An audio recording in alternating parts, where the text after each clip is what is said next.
Washington, D.C. Quite a lot of things to go over today, and then I will take as many questions as I can as normal. By the way, I don't schedule it to come on this late. I just, by the time I end up all day studying every day and also improving my own, ability to withstand this, I've been prepared for a long time for this.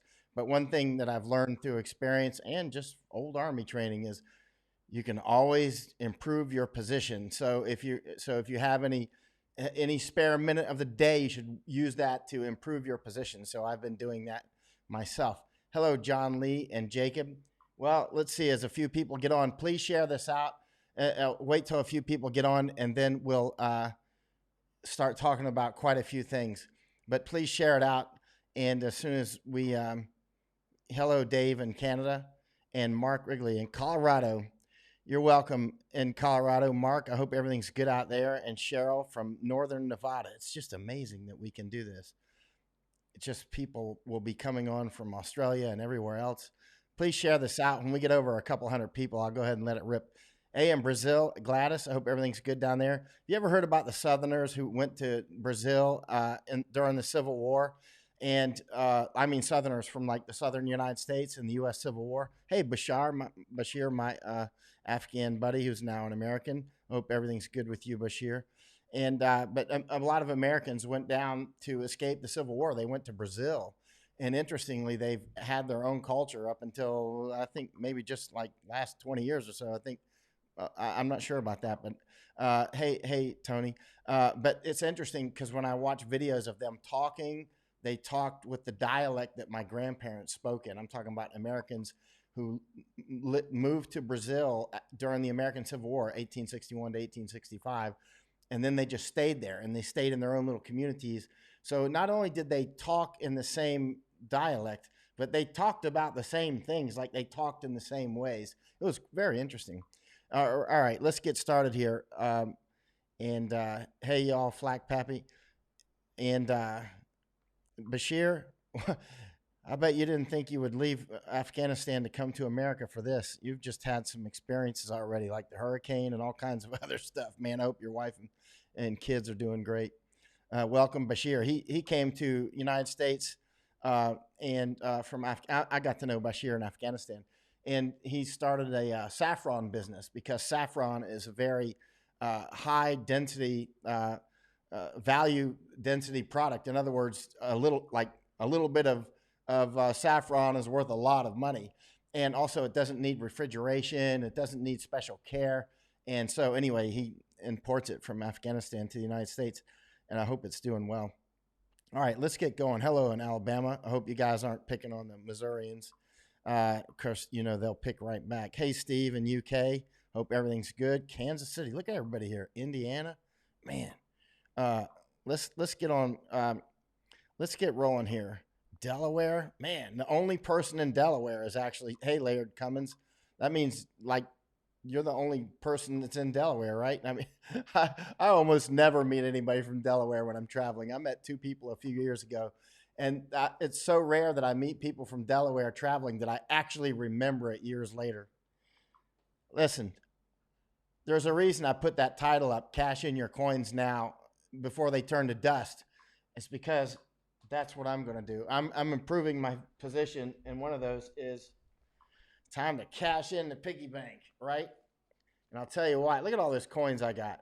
The pocket money that you save for a rainy day. Well, here's that rainy day. But the reason I'm going to tell you to cash in your coins isn't just because you need gas money, but because, so I got a lot of counting to do. Why? I'll tell you why. Because I've been to various countries that had hyperinflation, and suddenly the coins are worthless. And so if you've got, $100 worth of coins around, well, stop what you're doing now. Go get the coins and start counting them while I'm talking. And then cash them in or start spending them right now. Get rid of them. Because when you see hyperinflation, all these coins, they become worthless. And they stop minting the coins. Like, for instance, in Poland, when they had hyperinflation there, just so many countries, they'll just stop minting the coins. So if we have hyperinflation in the United States, suddenly people just won't take pennies anymore. Do they still take pennies? and suddenly they'll just say, well, it's only dollars, and then it'll be $5 bills if the inflation goes that seriously, which it easily could. And then finally, that will be the reason that they will go to. They'll say, to go to the electronic money, which a lot of people are concerned about, including me. Although we use electronic money all the time in the form of credit cards, debit cards, and so many other ways. Speaking of which, I just added that Cash app on my because numerous people have asked me to put a Cash app up, which I did, so you can see a Cash app. Nobody's ever sent me money by a Cash app, so if you do it now, you'll be the first one. And thank you, by the way, to everybody that's helped me with Patreon and PayPal. I would imagine that might dry up soon, and I might be living off my fat. Speaking of which, we're going to talk about fasting too, but definitely cash in your coins now. I've been through this. I've seen it in numerous countries. Inflation goes up, coins become worthless, and if you didn't cash those coins in, well, you can sell them at the antique shop in about 30 or 40 years or 50 years, 100 years. Kids can sell them. And so if you've got like an oil drum full of coins, you better get them off to the hopper right now. You know what I mean? Pour them in the hopper, count them up, change them to cash. I'm not an investment guru, obviously, but I will say this. Food prices are not going to go down. It's hard to believe they will even be static. And I want to say something specifically about that. I called up one of my friends not long before I went live. He's in Winter Haven, Florida, where I grew up. We've known each other since forever, since we had pet dinosaurs. And he told me he went to get another 50-pound bag of rice today, and that was the only bag they had left. And the man said they don't even know when they're going to get any more in, and his prices already have doubled, and that ships that were coming with rice have turned around to go back to other countries or their home country or something. Now, I didn't see that in the news. Maybe it is in the news, but that's what he told me, well, not long before I went online tonight. So there you go. Prices are going up. So if you invest in food now, you're going to eat it later anyway. Do it now, because the possibility of shortages is intense. It's growing in intensity. The more that this battlefield is shaping up, we can see many things going on, like Philippines. I was checking Philippines food security today just out of curiosity, because I have Filipino friends and I'm worried about them, to be honest. And their government was saying, don't worry, we have 2 months of rice left. I'm like, strategic 2-month rice supply. Well, that's about tick-tock. 2 months is gone really quick, right? How long does 2 months take to tick away? Nothing.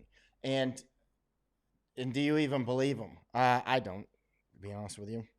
And so let's keep talking, and I'm going to answer as many questions as possible. Please do share this out. Matt Lee says gold isn't affected by inflation. Well, it goes up and down.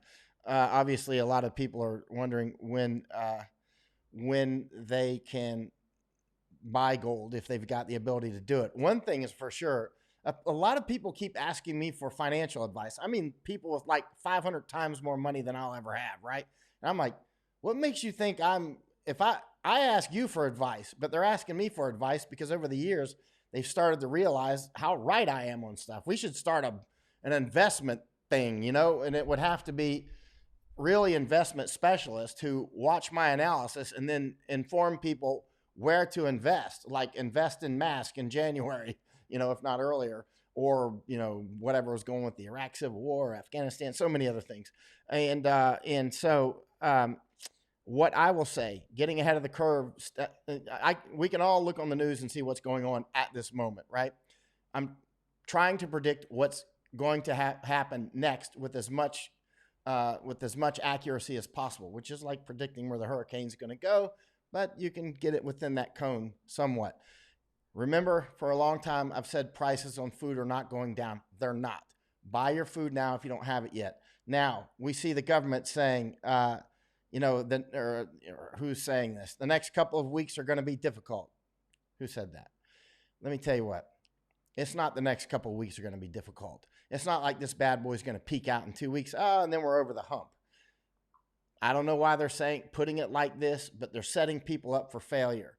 it's going to get harder and harder and harder. And this 30 days to save America, or 30 days to save the planet, or whatever, I understand the psychology. I'm not trying to read their mind, but if their psychology is to, we got to get you through the next step to get to the next step to, get to warmer water. But that's not the way I'm looking at it. I'm looking at it like, let's look at what we think reality really will be so that we can prepare for that. A friend of mine that I was talking with today in Florida also said, we were talking about stocking up on this, that, and the other. And I was recommending like various stoves and which fuels and that sort of thing. And so, and he's worried about it. He's trying to stock up without the family seeing it because he doesn't want to panic the family, which I get that. But at the same time, it's either do that now or later when their shopping stores, Publix and Kroger, are just emptied. Imagine the panic then, and you don't have food. Much better to create the stress now with full cupboards, or like he says, then they start munching and grazing on the food all the time, which they do. The more food you got around, the more likely you are to fatten up and start munching on it. So one way around that is to get things like rice and beans that you have to soak overnight, so that the flash to bang, between the time you're like, I want some beans. Well, I'm going to have to soak them for 4 hours or overnight or something, or I got to go cook the rice, eat as you cook, like we did in the old days. It's not that long ago. You know what I mean? It's not that long ago when it was be like, man, it's dinner. I can smell dinner. Granny's cooking dinner, or she would hear me fire the shotgun, and she knew 20 minutes later I'd be bringing her a rabbit in, already cleaned and everything. It'd already be in the pan. Actually, I wouldn't be hanging it by the feet by then. But anyway, so let's keep going. I'm going to keep saying a few things, and I'm going to try to answer as many questions as possible. I read about 5 days ago that 67 Italian priests had already died. That was like 5 days ago, right? I can only imagine how many priests and preachers and other holy men and women are going to, and nuns and everybody else are going to succumb, but also be super spreaders because of their, like medical professionals will, the chances, look at all these reports we get from all over the country from nurses and doctors and whatnot, like you're not to wear a mask, unless you're instructed or you'll be fired. You know what? If I were a nurse or a doctor and somebody said that to me, I'd be like, hold on one second. Let me, so you just said if I wear a mask, I'm going to be fired. Hold on. Let me get my camera going. Okay. Now, you just told me that if I wear a mask, I'm going to be fired, right? Turn that camera off. All right. So in other words, I'm going to repeat what you just said. You just told me that if I wear a mask, I'm going to be fired from my job in this hospital where I see patients all the time and I could be a super spreader, right? Or I could get it from patients and kill the neighborhood that I'm from, right? So you threaten to fire me. So this is what I'm going to do. I'm going to put on my mask, and you're going to make your decision on whether or not you're going to fire me. Got it? Right. That's the way it would end. And if they fire me, I'd be like, there's the video. You guys all die together. You'll be hiring me back when the staff's dead and everything else. All the staff that were crazy enough not to wear the mask and still continue to go to work without wearing the mask, I would walk off. I wouldn't walk off the job. I would make them fire me. I would just like, I'm wearing the mask. You don't have to wear a mask if you don't want to. When I was in Hong Kong and a policeman, there was tear gas going all around. It was actually, I was live streaming when it happened. Policeman was like, take off your mask. He was ordering me to take off my mask, which I didn't do. I was like, you take off your mask. There's tear gas everywhere. And actually one of the police did take off his mask. And I was like, that's stupid. And then they took off my mask too, but I didn't take it off because I didn't want to willingly do it. I wanted them to have to do it. And anyway, bottom line, I'm surprised the police didn't kill me or something in Hong Kong. All right. So the witch doctor, Surgeon General Jerome Adams, and others are still doubling down on the mask, that you shouldn't wear masks in the United States. They're utterly stupid. There's no way around this. This is all going to go down in history books. It's going to be the most epic history books ever written when people see how stupidly people in 2020 behaved in the face of a pandemic that will kill tens of millions of people, almost certainly at this point, is my guess. It's lining up the way Dr. Gabriel Leung said from Hong Kong, the infectious disease expert there. He said it clearly, like this could kill, I don't know, what was his calculation, maybe 65 million people. He said that back in about January or so. And wow, it's starting to shape up that way. And now the, American officials are like, yeah, it could be 100 or 200,000 Americans. They're just warming up the frog. Let's just jump right to it. We're probably, if the numbers kind of, nobody knows exactly what the numbers are because we don't know the numerator or the denominator yet. But going with my everything I'm taking in 7 days a week and sleeping on it and thinking about it and watching all the other countries, I'm thinking America is going to get lucky if we get off with less than 1 million dead from this. And that doesn't include all the, the secondary problems. For instance, India has cut off some of our medicines and so many people that are not going to be able to get treatment because of, we all know what's going to happen. So anyway, let's keep going. So just ignore anybody that's saying that you shouldn't wear a mask, and keep notes on who says this, actually, especially if it's a doctor, especially if it's any government official at any level. Never let them live that down. Let me see if there's a few more things I wanted to go through. Other than that, I'm keeping it short, and I just want to answer questions as much as I can. And I just want to make sure that everybody is. Yeah, Ed Celio saying my Hong Kong street verbiage was sometimes, shall we say, quite colorful. Yeah, I was caught on camera more than once. I'm actually surprised that the police didn't really beat me up. They hit me a few times, but it wasn't damaging to me. They didn't do what they did to Maddie or some of the others.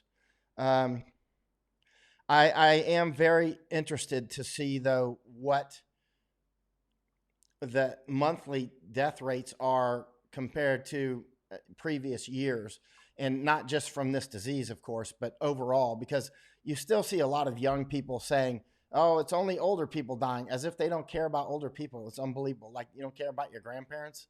I mean, seriously, who do you think raised you, And it's like, it's just, but at the same time, now when they have a car accident or something, and they're doing something crazy, and they get taken to the hospital and they're only, 22 years old. Well, guess what?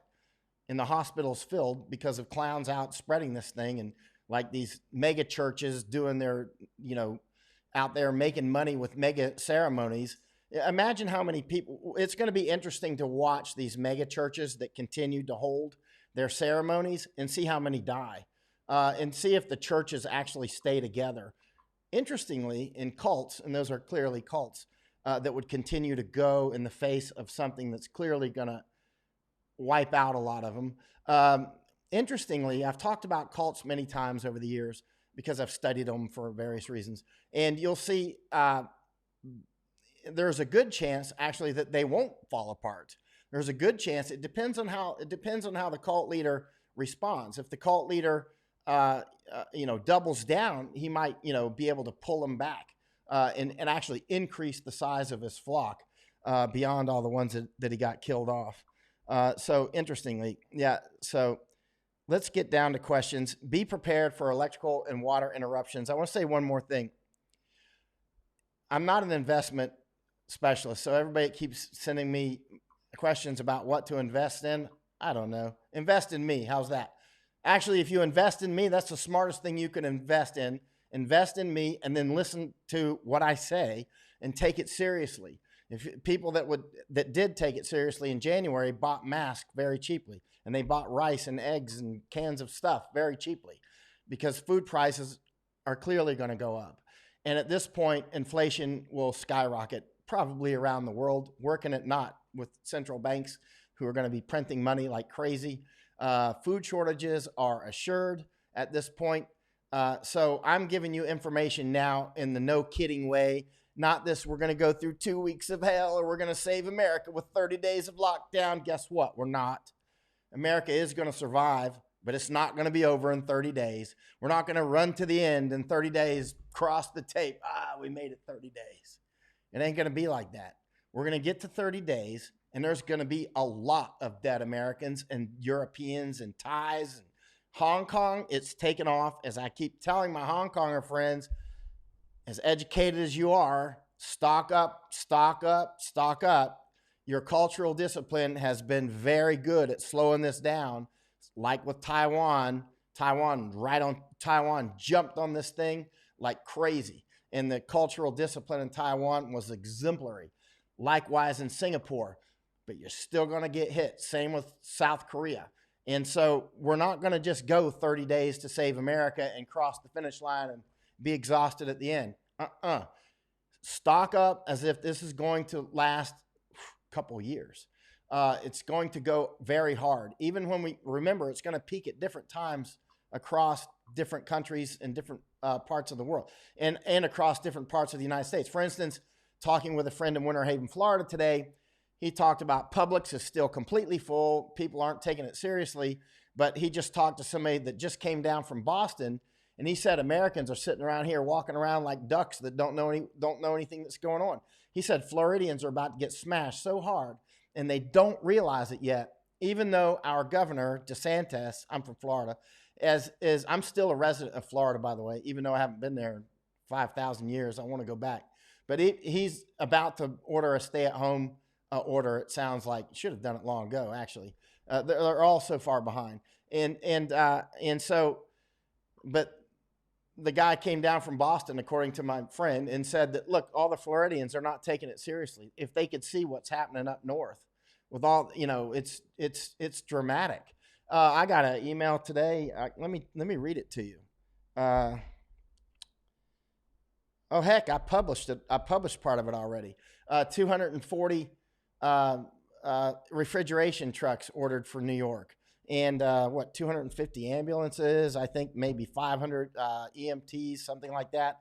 All kinds of stuff came in today. I could read so much of it to you. It's just, and some of it's straight from government sources. And it's what you can see by turning on the TV. It's dramatic, and it's getting more dramatic. As I said back in January, our Navy will start to get infected. What are we going to do with these ships? Now we can see. So anyway, let's start answering questions. I've talked enough. And now I'll try to answer as many as I can. Let me shoot to the bottom. I'm shooting right to the bottom. And so if you have any questions that you put way up top somewhere, there's probably a couple hundred up there already. Put them back at the bottom and I'll try to see them. And all right, so I'm seeing Larry here. Larry J. Summerstorfer. It is a few minutes ago for South Florida lockdown. Okay, there's my brother Q. Brother Q. How's it going, bro?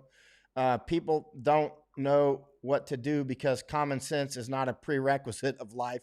Can't believe how many dummies there is. Well, Q did 2 combat tours, and I met him. Our first real meeting was at a suicide bombing, and it was horrible. And Q was very heroic that day, going inside of a burning vehicle, and it was terrible. And then on another tour, he got shot. So Q is one of those serious infantrymen. Got the right mindset. Like, I know he's prepared. He's probably out checking his perimeter right now. Alan Byrne says, what happens to China in the long term? As I've said hey, Don Biggs in Winter Haven, as I was saying in January, the China we know it is dead. It's definitely dead. The China that we've known before is dead. It's still there, of course. I mean, Chinese people are still going to be alive, most of them anyway. But the China that we knew before is not going to survive this. There's no way. Already their economy was on stilts to begin with, and this cracked their stilts. And now with our economy going, and the Europeans and everybody else, economy is going belly up. Who's going to buy their stuff? China is a dead duck. Not China. Let me be clear about that. Chinese Communist Party, whether they will survive is unknown to me, but it certainly will not be with the power that they had. Let me see here. Don Biggs, my friend from Winter Haven, my friend from high school. I saw your question here. He asked me, what do I think of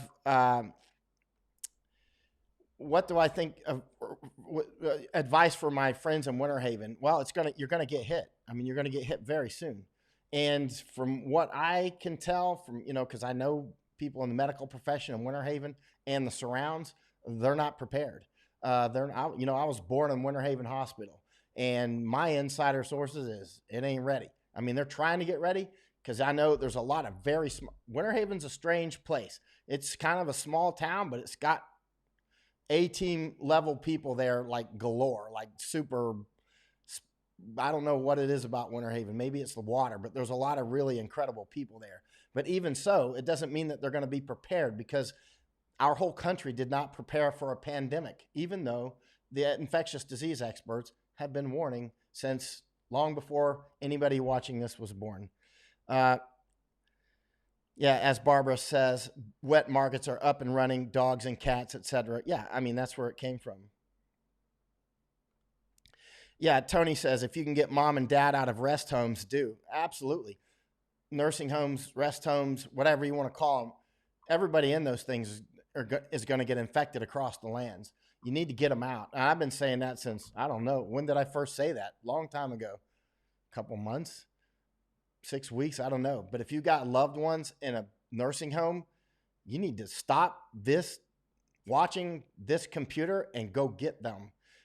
Like now, like cut this off and go get them. I mean, it's life and death situation. It's no joke. And they need to be in isolation in your home, like, you know, until everybody's been quarantined long enough before you even, you know, touch anything that your mother or father or loved one touched. It's that serious. There is going to be a lot of empty homes across America soon. Ewan Kit Moon, Juan Wipa, Michael is home in Chiang Mai, Thailand.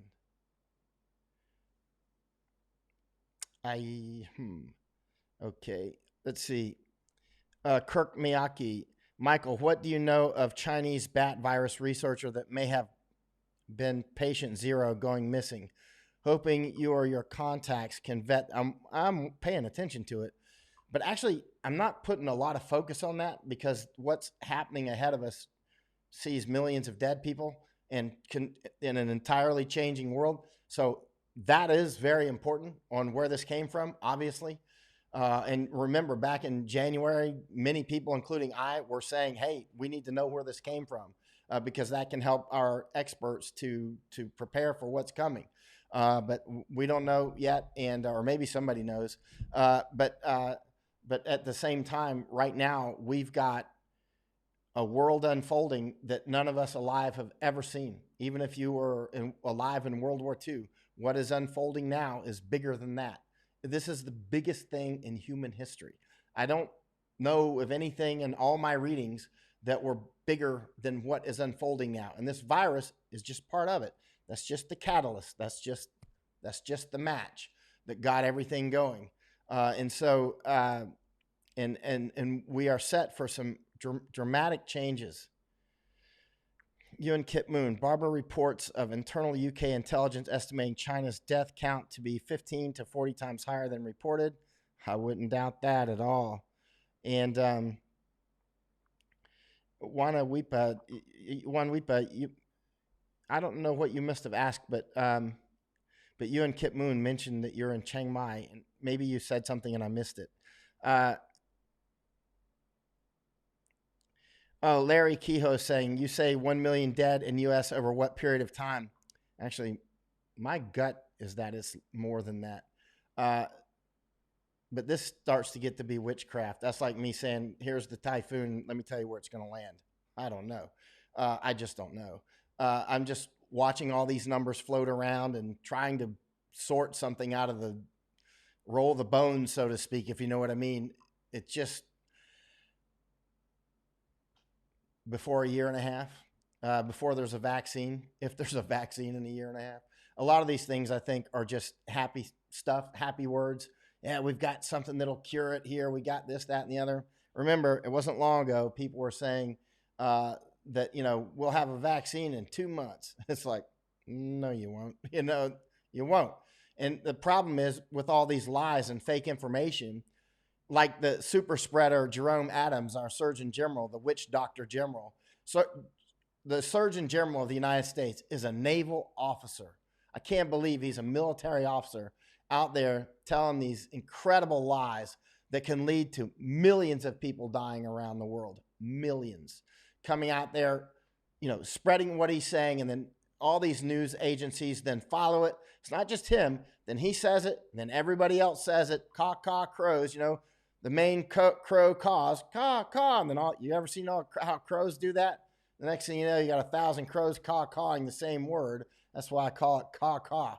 Anyway, it's that's what he did. The witch doctor general, Jerome Adams, came out, and others did as well, you know, saying don't wear a mask. This is like a virus around the world. And now even within the last hour, I was watching people debate whether or not Americans should wear masks.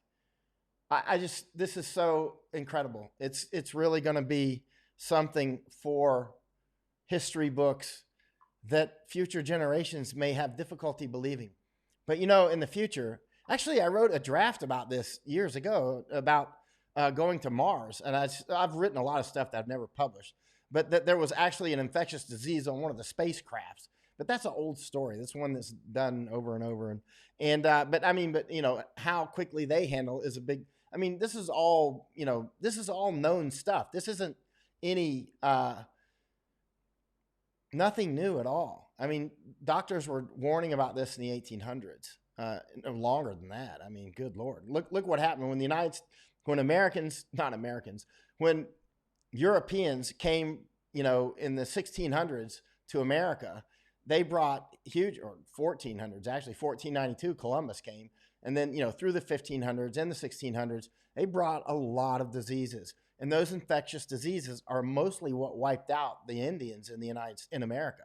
It was mostly those infectious diseases. It wasn't rifles and whatnot.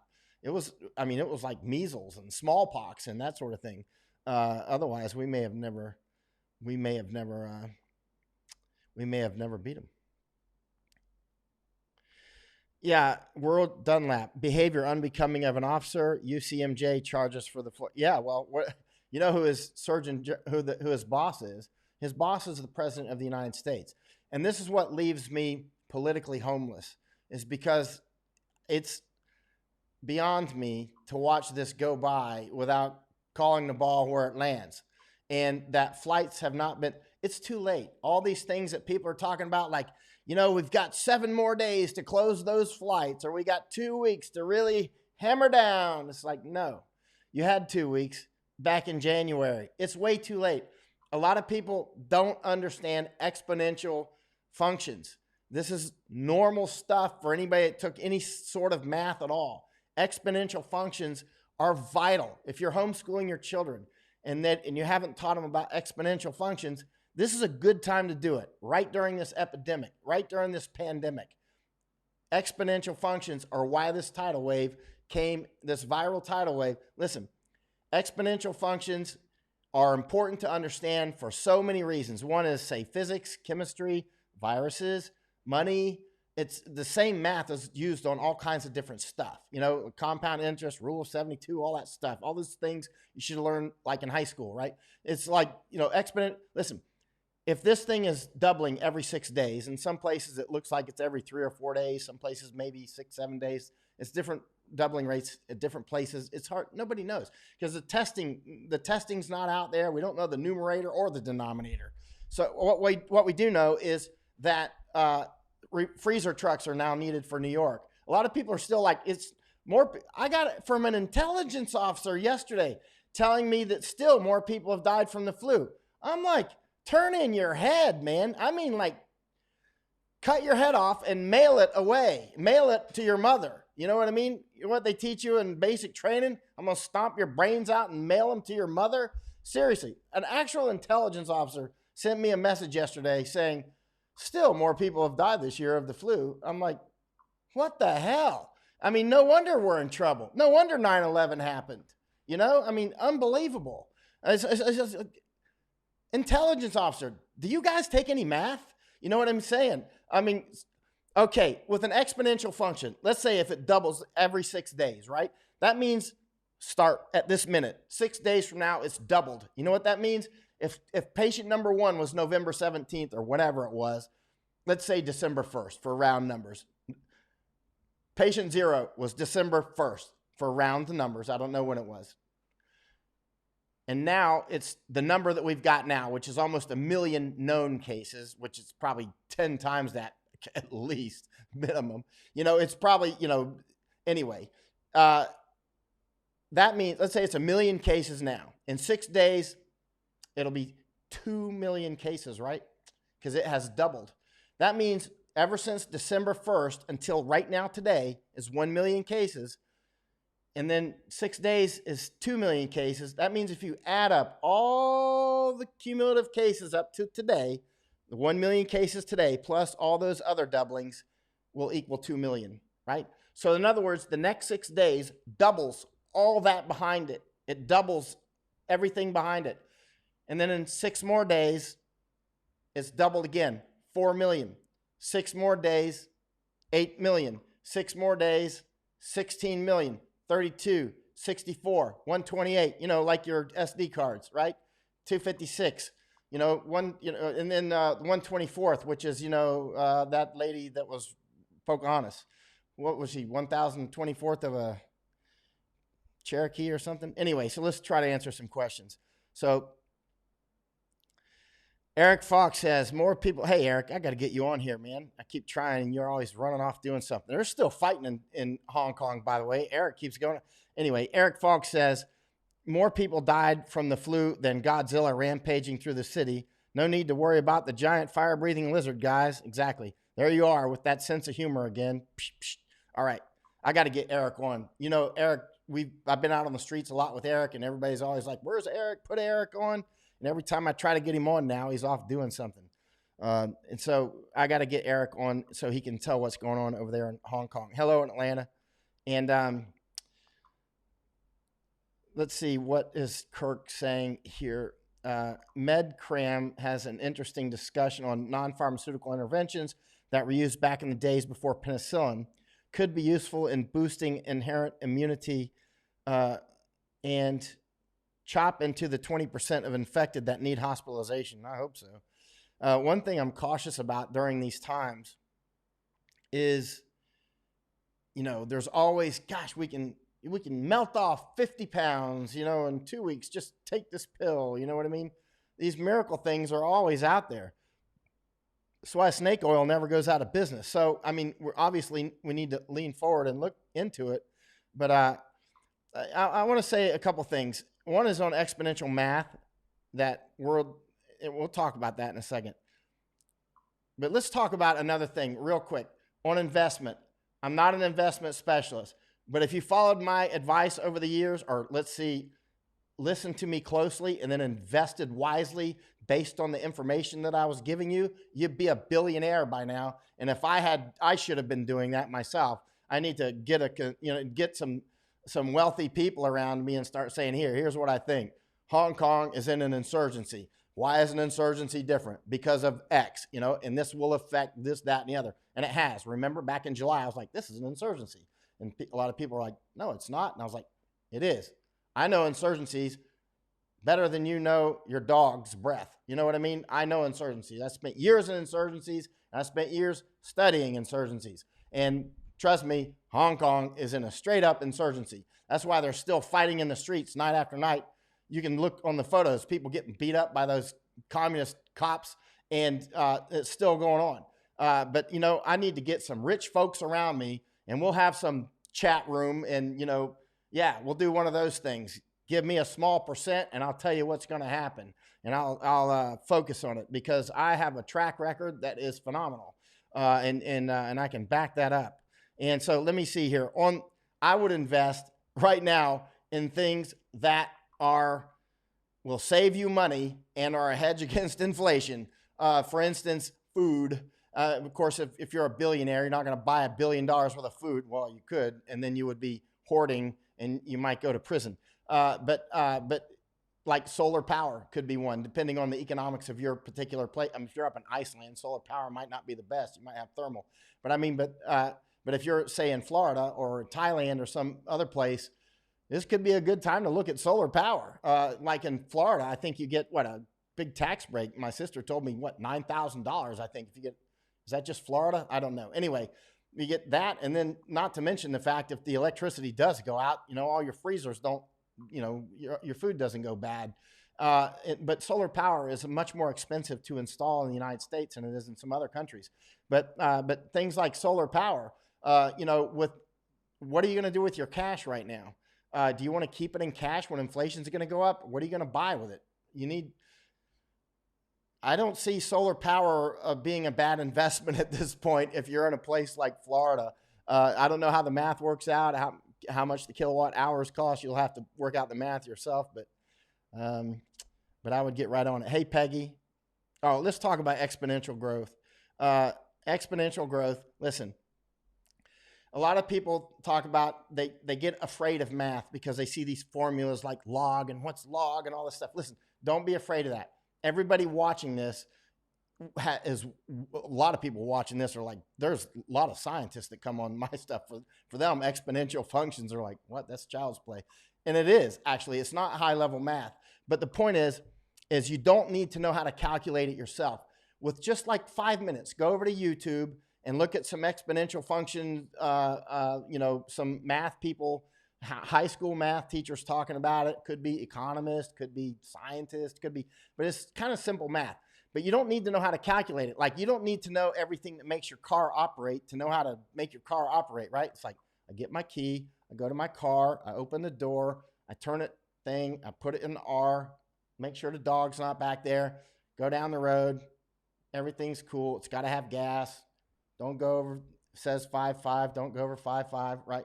It's that simple. Exponential functions are, anybody that can drive a car can understand exponential functions faster than it took to learn how to drive a car. A lot faster.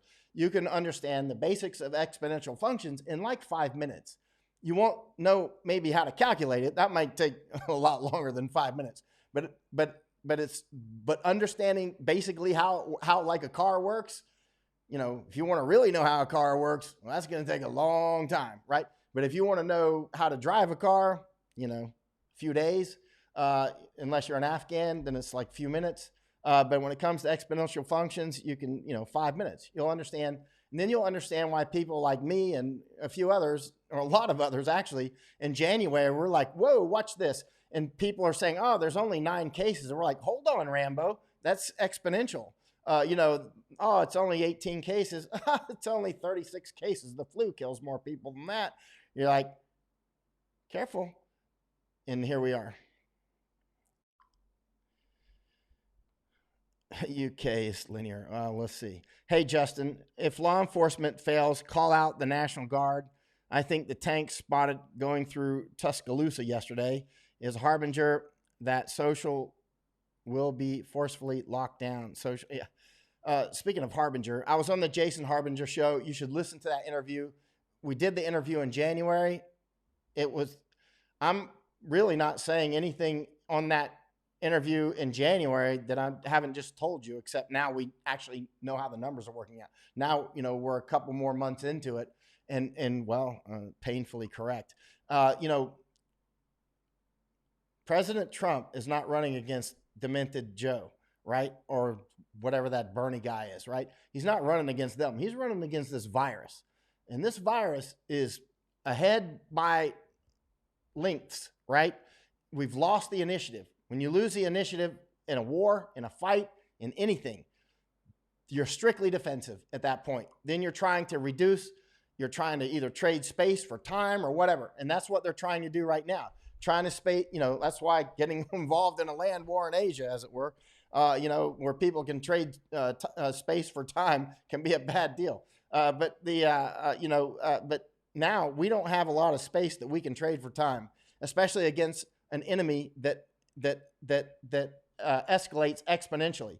And even if we flatten the curve or smash the curve or whatever, it's still the area under the curve, for the math people that know what I'm talking about.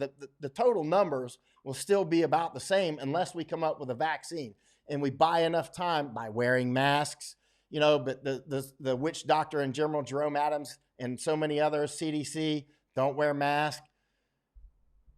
And so not only they're like spokesmen for the virus, they're speaking on behalf of the virus. So like, on behalf of the virus, please don't wear masks, because the virus will feel confined and won't be able to go to the next person as easily. And and the virus wants to spread exponentially.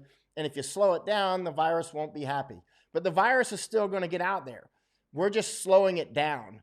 It's because it's still, the infectious disease experts have known for generations. It's still like the 1918 flu, different cities exploded at different rates, right? Because of, like, for instance, one city had a parade and another city didn't. Another city closed down early, and so had a remarkably different outcome. And also in the 1918 flu, there was a lot of people wearing masks. I mean, you go to jail if you weren't wearing any mask. People, you should go. I've mentioned this many times. You can go online and look up like homemade mask 1918 pandemic or whatever, and you'll see all these people with masks on. And in 1918, they knew better, and they would take them out in the sunshine, sit the patients in the sun, apparently to reduce viral load and get vitamin D going. I don't know. I'm not a medical expert, but the doctors said it worked, and some still believe it works. And yeah, the WHO says no mask. Yeah. Oh my gosh. We need to.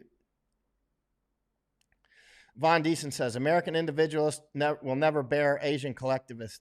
I'd be careful with the Asian word, by the way, because Indians, India. I always look the wrong way. India. That's Asia. And let me tell you what. Let's put it this way. There's like, I call Japan and India, they're like antiparticles when it comes to social discipline. Like one's a positron and the other's an electron, right? They're like a negative and a positive. They're like the other ends of the spectrum on say Japanese are Asians and Indians are Asians. But let me tell you what, Indians, I want, last year I got a bunch of vaccinations to go back to India, but then the insurgency broke out in Hong Kong.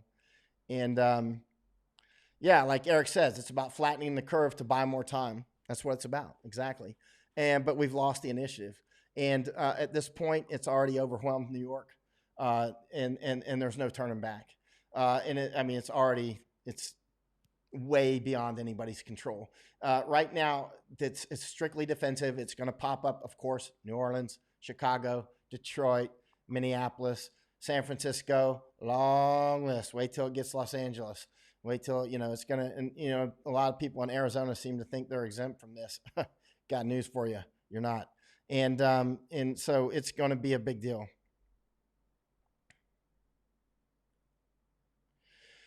Gregory Holmes says, solar power, no matter how much you spend on it, you will have power when the power company stops sending it. Yeah. If you get the right amount of solar panels and you live in a place where you don't get 3 months of, I don't know how well solar power works in Poland. I lived in Poland a couple of years. I mean, because they'll have like months of cloud cover, like in southern Germany or Poland and that sort of stuff. But in a place like Florida or here in Thailand, I think,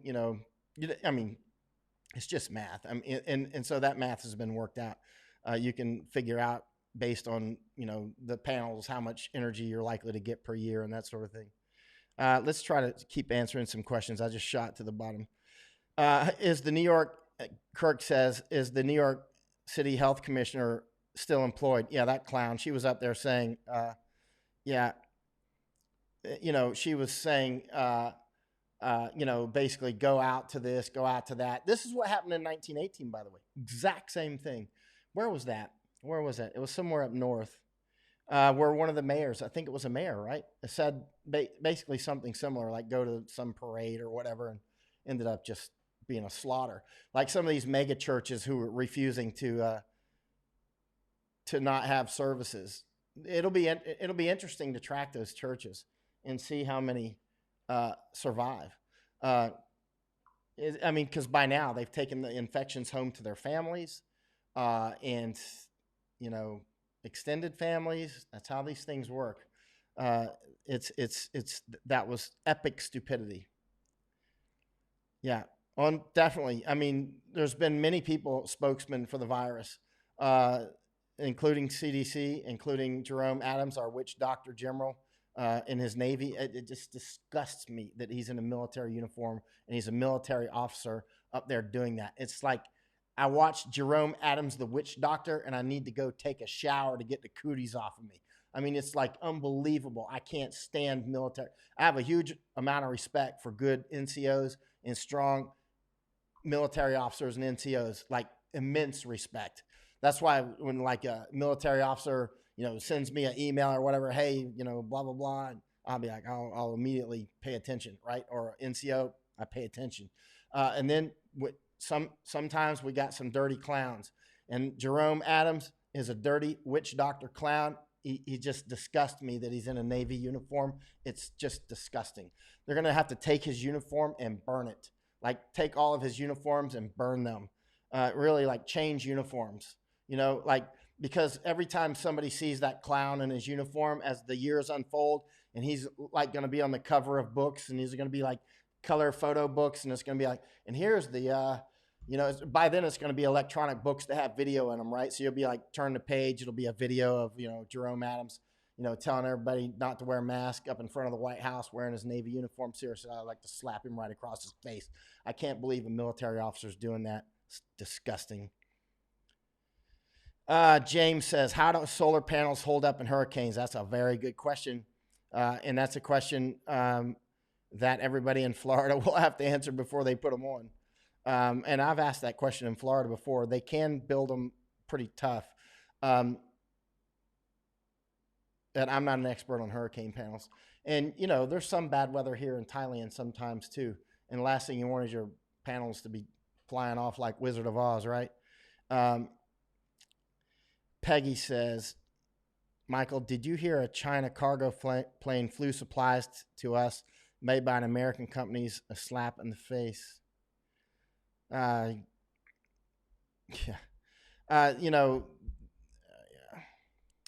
Yeah, you and Kit Moon, the Tesla solar roof and Monster Power wall battery. I'm really interested in that.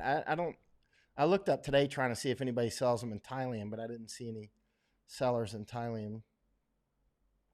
Philadelphia War Bond event. Kirk, that might have been it. I don't think that was it, though, was it? You're talking about, it was Philadelphia, though, wasn't it? Was it? I think it was, actually. But there was, I think they had some kind of parade, or I don't remember.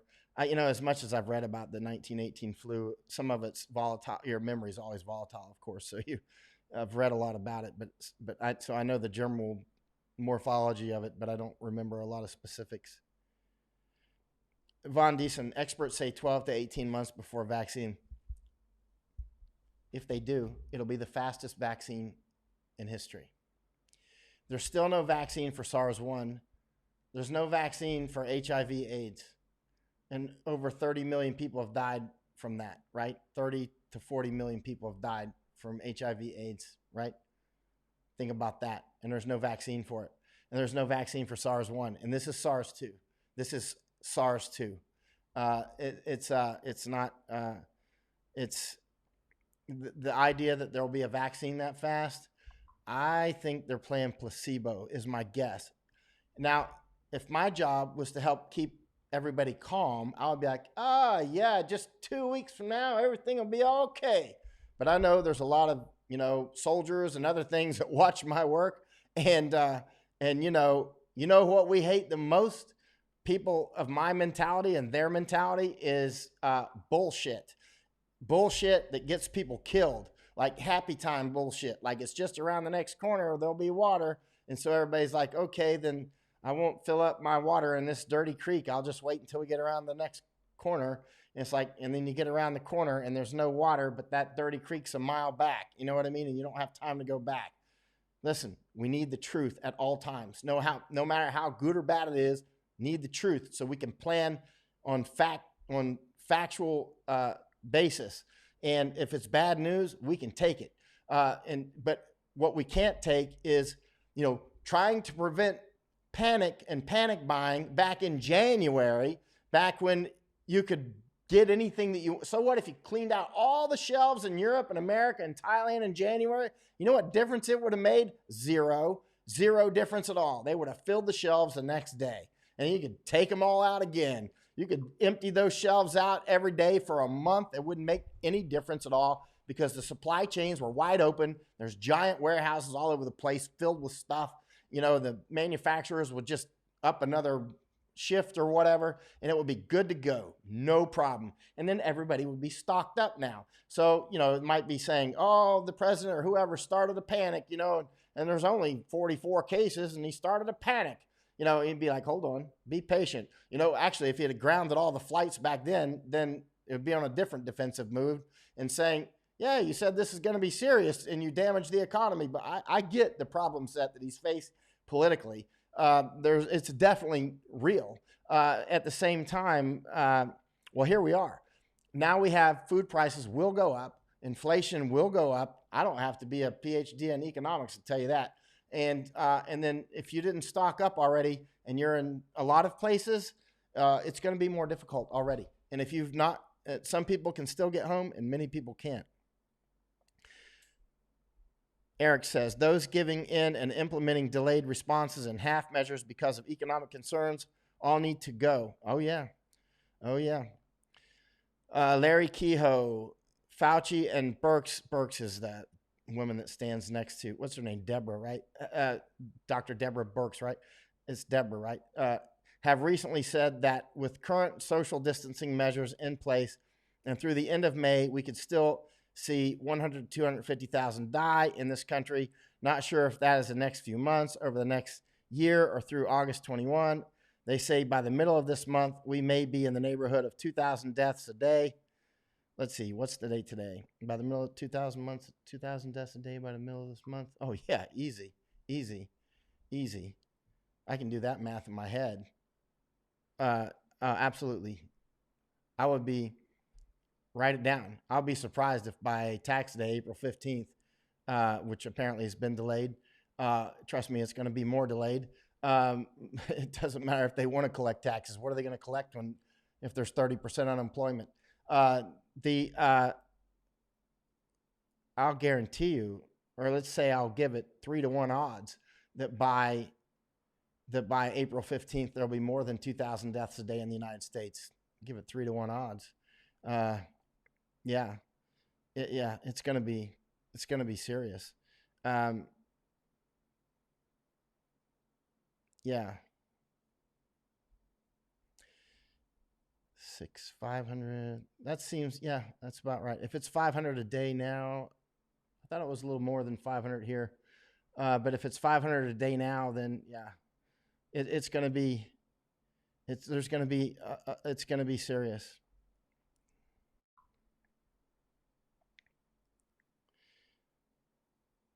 Yeah. Actually, that depends on the R naught number, Barry. On the exponential function is more about the rate of growth, or actually, exponential functions also work on the decline as well, right? So if the curve is a perfect bell curve, or that sort of thing. Not necessarily a bell, but that's not exactly right. But I mean, if it's exponential functions also work with decay as well as increases, but the R naught number is the rate of infection. Like if the R naught is 1.2, then the average person who is infected will give it to 1.2 people. But the R naught number is not intrinsic to the virus or whatever disease it is. It could be a bacteria or whatever. It could be just information, because information goes viral as well. Like how many people does the average person forward it to is basically what it comes down to, right? So if the R naught's 2, then average person will give it to 2 people. Dave says, are you going to give us some useful information or wasting my time here? Here's what you can do, Dave. Go to hell. Unsubscribe. Goodbye. All righty. David, Rita Holland Moore. Michael, why are mile-long rows of military trucks moving into cities from your military perspective? Oh, martial law. And also to set up medical facilities. But martial law is going to be required in some cities. There's no question about it. I mean, police are getting sick like crazy. With the how many police are already tested positive and are off duty right now? And as we know, if you take the lid off in some areas of the United States, it'll be fine. Nothing will happen, right? If you take the lid off in other places, it's going to be total war. It'll be like total chaos, and it'll be like if you don't have a means to defend yourself, then you're in real danger, like immediate danger, lethal danger. Yeah, like Integral Doc, Tony, my friend there, Integral Doc. He lives in Bangkok. He used to live in Hong Kong. But he's actually a medical doctor. But you know, yeah, there's no vaccine for the common cold. Well, they have the vaccines that they give out every year, but there's nothing that stops it. Yeah, but martial law, I would expect is going to. I mean, you can count on martial law in some places. One of my old stalkers was saying, somebody sent me one of his things today. I don't care about him, but he sent me a video of this guy that used to stalk me. And the stalker is saying, that he's not going to obey any of the quarantine and that sort of thing. And he's encouraging people not to obey the quarantine. I'll put it like this. If I were a soldier and there were a stay-at-home order and you came up flaunting that at me, I would have you on the ground. I would have you on the ground. And if you get smart, you'll get smashed in the head and put on the ground because I'm not going to get infected by you. You know what I'm saying? It's like, this is very serious. Everybody is a potential suicide bomber. It is no joke. This is wartime rules in effect. If you're ordered to stay at home and there's National Guard out on the street with rifles, I highly suggest you stay at home. I highly suggest not going out and spitting in their faces. I highly suggest not getting up in their face drunken and yelling at them. I highly suggest not doing that, especially to a young soldier, because the results can be quite dramatic. And final.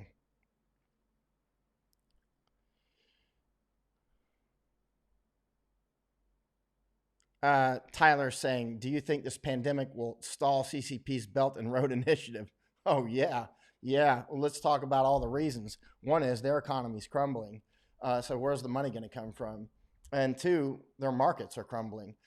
So, I mean, what are they going to do? Run that rail line all the way up to the coast, to the Atlantic Ocean, right? All the way across Asia.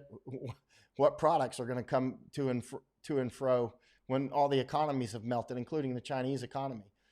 So the Belt and Road Initiative, I mean, some of us were saying, that's why you heard me saying over and over back in January, the China that we know it is dead. I was saying that in January. I stand by it stronger now than ever. The China that we know it is dead. It doesn't mean the CCP will be dead. There's a very high chance that it will. But the China that we knew is gone with the wind. And there is no way that's coming back at the power that it did. And in fact, if we do this wisely, which I'm not confident that we will, but if some of us who are not in governments get our word out wisely, one thing that needs to be on the forefront is holding the Chinese Communist Party accountable. Keeping in mind, however, that World War II was created by keeping Germany accountable. Remember, got that in mind. At the same time, Chinese Communist Party has gotten a lot of countries into debt traps, and they've done it with fraud and deceit and all sorts of other things. And so if you've got a port in your country and suddenly China's saying, well, we own that port now because you're behind on your loans. Well, you know what? If enough countries bind together and say, guess what, China? We're forming a new sort of NATO. It's sort of a anti-CCP NATO, right? And we're not going to pay those loans. And in fact, we're wiping clean all of anything that we owe you is off the records, because you've just caused massive destruction to our population, to our economy, and you only got in here through theft and through coercion and bribes and everything else. Wipe it out. If everybody refuses to pay, what are they going to do? What are they going to do? Hey, in Myrtle Beach.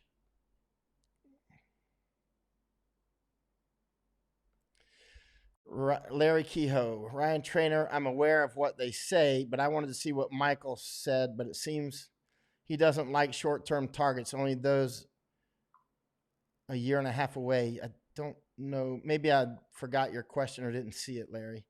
Or maybe I didn't answer it in maybe, or if you ask it again, I'll give it another stab. Gary White, do not dismiss economic collapse. It will kill more than a virus with 2% mortality rate. Yeah, well, we don't know what the mortality rate is actually. But at the same time, yeah, that's what I and others have been saying since January. Like on the Gordon Harbinger show, which we taped in January and it aired in February, I was saying this is the one thing that can knock Trump out of the next election. And that was January when I was saying that. And it sounded pretty radical back then. It's not radical. It's just having studied enough and paying attention. And like when I went to Hong Kong and very quickly realized it's an insurgency. If you've got the requisite education under your belt and you're willing to just call the ball where it lands, no matter what, no matter how crazy you sound at the moment, history will prove, hopefully, well, not hopefully, and often often, as I've said before, I'm not predicting something. Like the Iraq Civil War, I was not predicting that.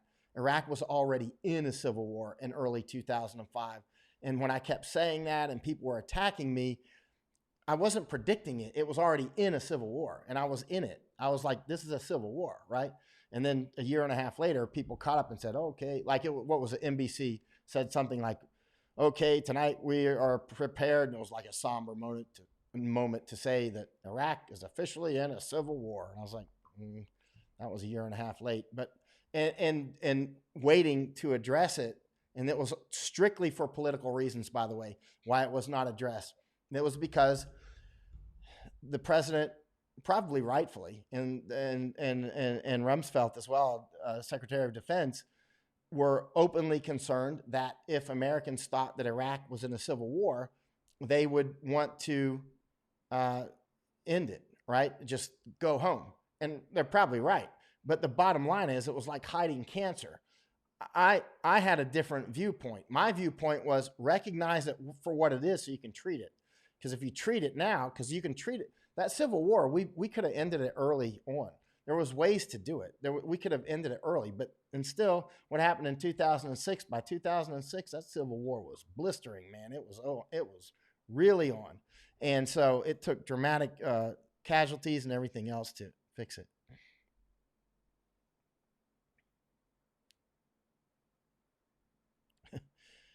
Okay, that's just crazy talk, Dave.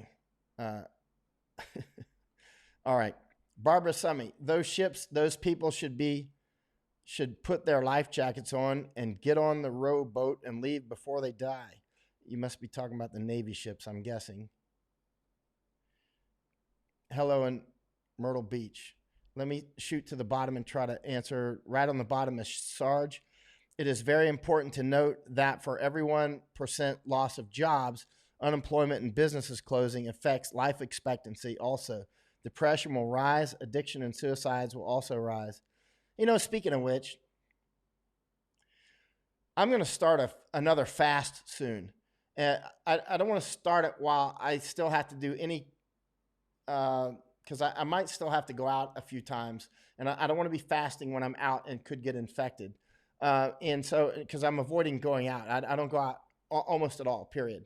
But there's been a few things that I've actually gone out for, like my dog got sick. And so I took her to the vet. I was all, anyway. But fasting, obesity, by the way, seems to be one of the main comorbidities that's costing people their lives with this disease. And, Americans are fat all over the place, as are a lot of other people. So if you are locked in and isolated and you want to fast with me, because, I love to fast. The longest I've ever fasted before is 20 days with zero food, right? But it always gets interrupted by something, like, I don't know, something. And like, going off to a conflict or something. But, once I'm totally adiabatically sealed in here, hermetically sealed, you might say, that's when it'd be a good time to start a fast. If you want to fast with me, we'll start fasting. Now, when I say fast, I mean straight up fast. You can do it any way you want to do it, But for me, fasting means like I drink coffee and water, and I'll take vitamin pills, but that's it. I don't eat any food. I don't drink any fruit juices. I don't drink no apple juice, orange juice, none of that stuff. Fast is fast. I'll drink matcha tea, green tea, or different types of tea, but not herbal teas.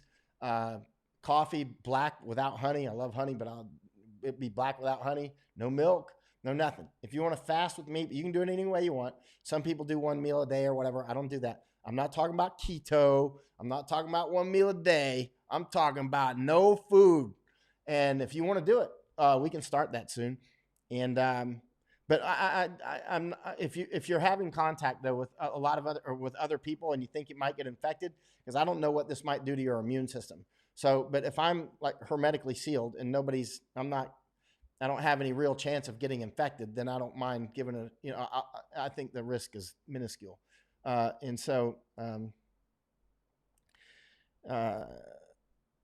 But if you want to fast with me, we can start soon. Yeah, I thought about that because Messiah is on there. I wonder what this is doing to the drug business, right?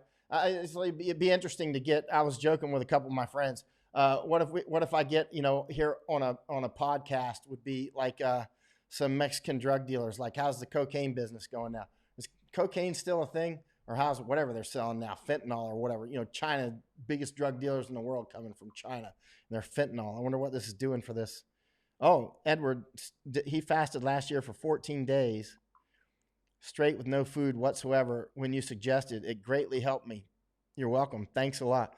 Hey, we can do it again, Eduardo, if you want to. I'm going to fast again.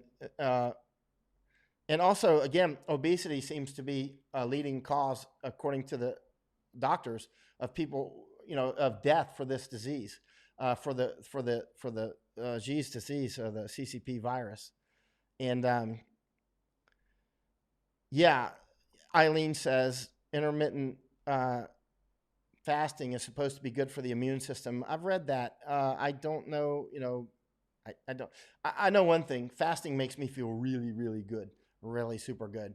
And for people who've never fasted before, Eduardo did 16 days. There's quite a few folks that come on my page that have done like 5 days, 10 days, or Eduardo did 14. That's great. And we can get together and we can just go through it together day by day, and then talk about it in the. Like Andy says, Andy will do a fast. Andy Kerrigan. All right, man, sign up. And you don't have to sign up. It's like, you know what I'm saying. And we'll fast together. And actually, it'll be a good time to talk about other things other than end of world times. The world's not going to end. You know what I mean? It's just changing. It's just dramatically changing. As I was saying back in January, and now believe stronger than ever, there's the world that we knew before 2020. There'll be the world of 2020.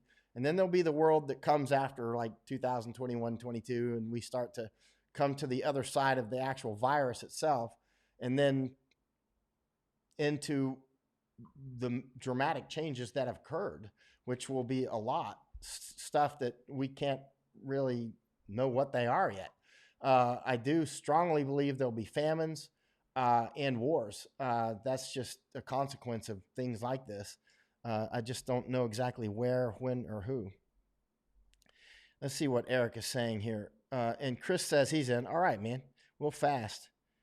And Kathy's saying, do I get a participation award for my 2 days of fasting? If you can do 2 days, that's great. Listen, if you can do 2 days, Kathy, a lot of people are like, they get up to 4 days or whatever, and they're like, man, that's all I can do. I was like, are you kidding? You just made it through the hard part. It's like, you hit the hump already. It gets easier after that. It gets a lot easier. It gets, the times that I've had a problem numerous times was on the 15th day for some reason. On the 15th day, I felt some turbulence. So we'll try it again and see if I feel turbulence on the 15th day. So Andrew Conley says he's in. Great. Hair loss from fasting. I don't have much hair anyway. Who cares? Let's see. Sean says, I went vegetarian 6 months ago. Immune system feels strongest it's been in years. Excellent. Yeah, fasting makes you feel good, man. Makes you feel really good. Yeah, you can drink all the coffee you want, Pamela. You can drink coffee. Just don't put honey or sugar or milk or anything in it. You can drink all the coffee you want. You know, don't be cheating. Some people are like, okay, I'm gonna have me some coffee while I'm fasting, and then it'll be like that much coffee, and the rest of it's all milk. I know that trick. Yeah, so it's like it's not coffee. You just drank like 16 ounces of milk and called it coffee. Look, no milk, no coffee, no honey, no nothing except coffee, green tea, or you can have other types of tea, but not herbal tea, um, and, uh, and you know, vitamins, and you know, get out and get you some sunlight for vitamin D, which is good anyway. Unless you know, but don't go out and spit on any National Guardsmen. Actually, everybody, I want to repeat this. We all need to help at least one person. Help National Guard, help military people, especially help our medical people, doctors, nurses, other people that work in hospitals, EMTs, truck drivers, law enforcement, whether it's local law enforcement or highway patrol or FBI or DEA or whatever, because they're going to get sick just like everybody else, and they're going to need help. So if like your neighbor is an FBI agent, you got to go, hey, tell her, you know, I got you covered. You know, what do you need me to do, right?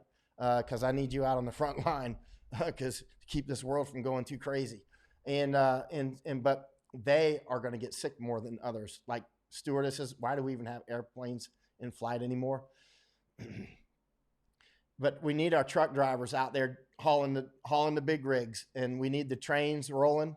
So the trains need to keep going, and got to keep you know, our cargo aircraft, FedEx, and all that stuff. They need to keep flying. And mail. Think about it, mail. That's really important. If our mail fails, that's, you know, that's pretty serious. This is like complete, you know, everybody needs to help one person. And as more people get infected and get over it, then we're starting to get some legs under us, right? So once, you know, let's say it's 6 months from now and a lot of people have had it and are now through it, now they can be, if reinfection is not actually occurring, that's now our front line. They all of a sudden, like all these cops that are sick with it now, most of them are going to survive. And so soon, if reinfection is not happening, then they'll be who we need on the streets. But we're going to have this period that we're going through right now. Jesse says, if I can with smoking, cold turkey, anyone can fast. That's right. They say quitting smoking is like one of the hardest things in the universe. I don't smoke and I've never smoked, so I don't know, but that's what they say. It's like super hard to quit smoking. And actually some really tough people have told me that too. I'm like, really? Even for you? Like, oh yeah, man, quitting smoking was like really hard. Eric Falk says, also help the grocery store people. That's right. I didn't say that. I should have said that. Thanks for saying that, Eric. Also help the grocery store people. They're the ones making sure the stuff the truck delivers just dropped off gets on the shelves. Exactly. Yeah. Let's see. Hey, Lois. We were wondering where you were. Everybody was talking about you when you were here. Let's see. Well, welcome now. Let's see. Eduardo is saying, it's getting very ugly here in Brazil. I had a chain of Japanese restaurants and had to close all of them with over 60 people employed. Man, there's a lot of Japanese in Brazil, aren't there? And, you know, Brazil's got that let it burn through policy. And, you know, a lot of people are putting it down, but it might be the smartest way to do it. It might well be the smartest way to do it. Just let it burn. I know saying that is like, how can you say that? You know what I mean? But we don't know, do we? And we're about to find out. Brazil, I mean, who knows? I mean, Brazil could go through, or will go through some very, very, very difficult times. If Brazil just lets it burn. Well, in reality, what's Brazil? It does. By the way, you don't get infection by touching the back of your ear. You know where you get it? Your mouth and your nose, and to a lesser extent, your eyes. It's when you touch your mouth. I didn't just do that, by the way. And, pick your nose and all that stuff, or touch your eyes. That's where you're getting it. It doesn't go through your skin. But in any case, um, we'll see what happens with Brazil.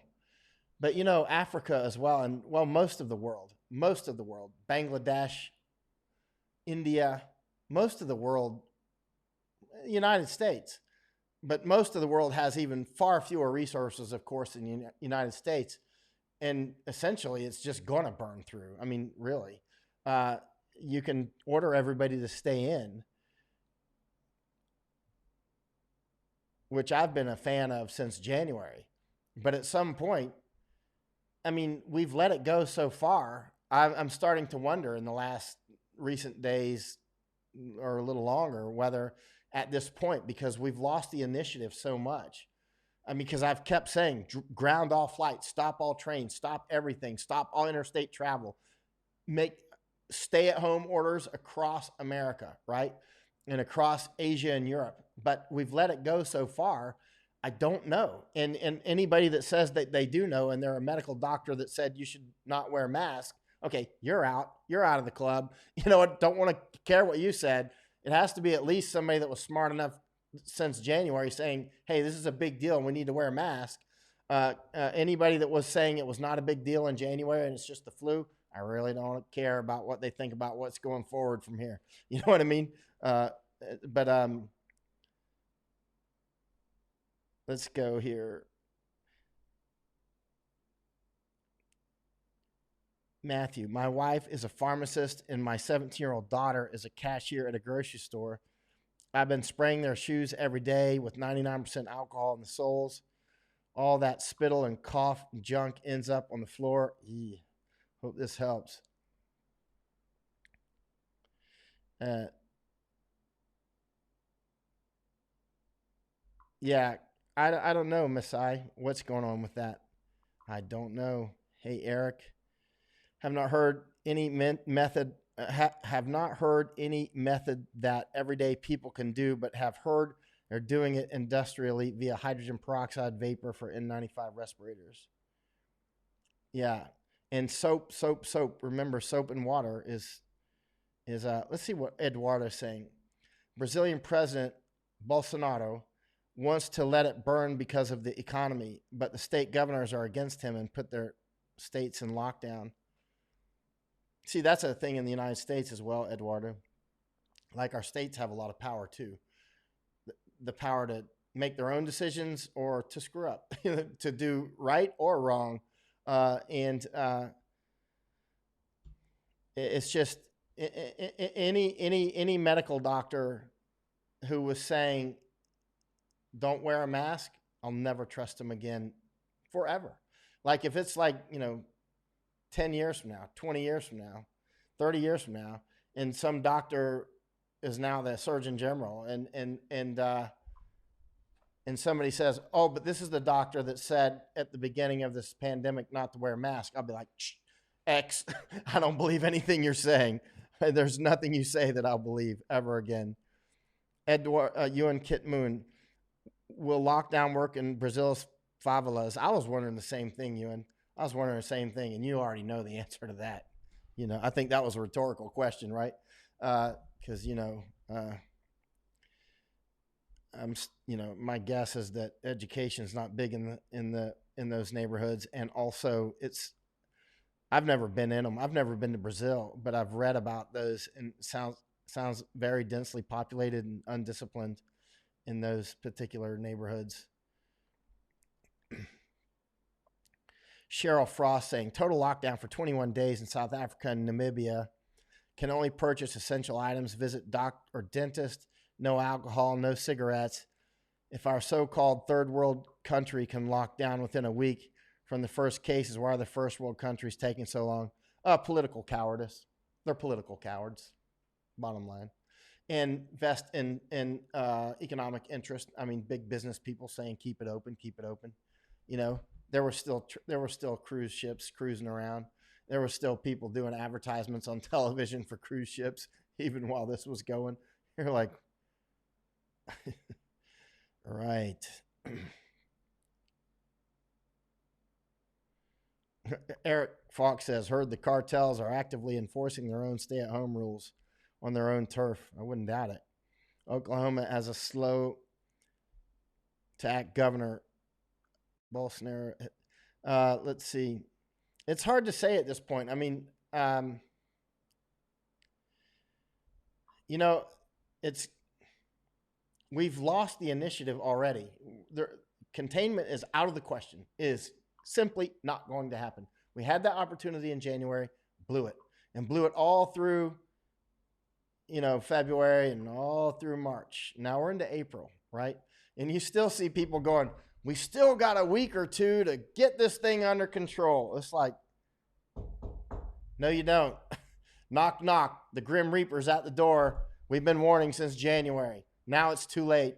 Now we're in the fight. We're in the war. We're actually in the war at this point. We are in contact with the enemy that is growing, doubling its size approximately every 6 days.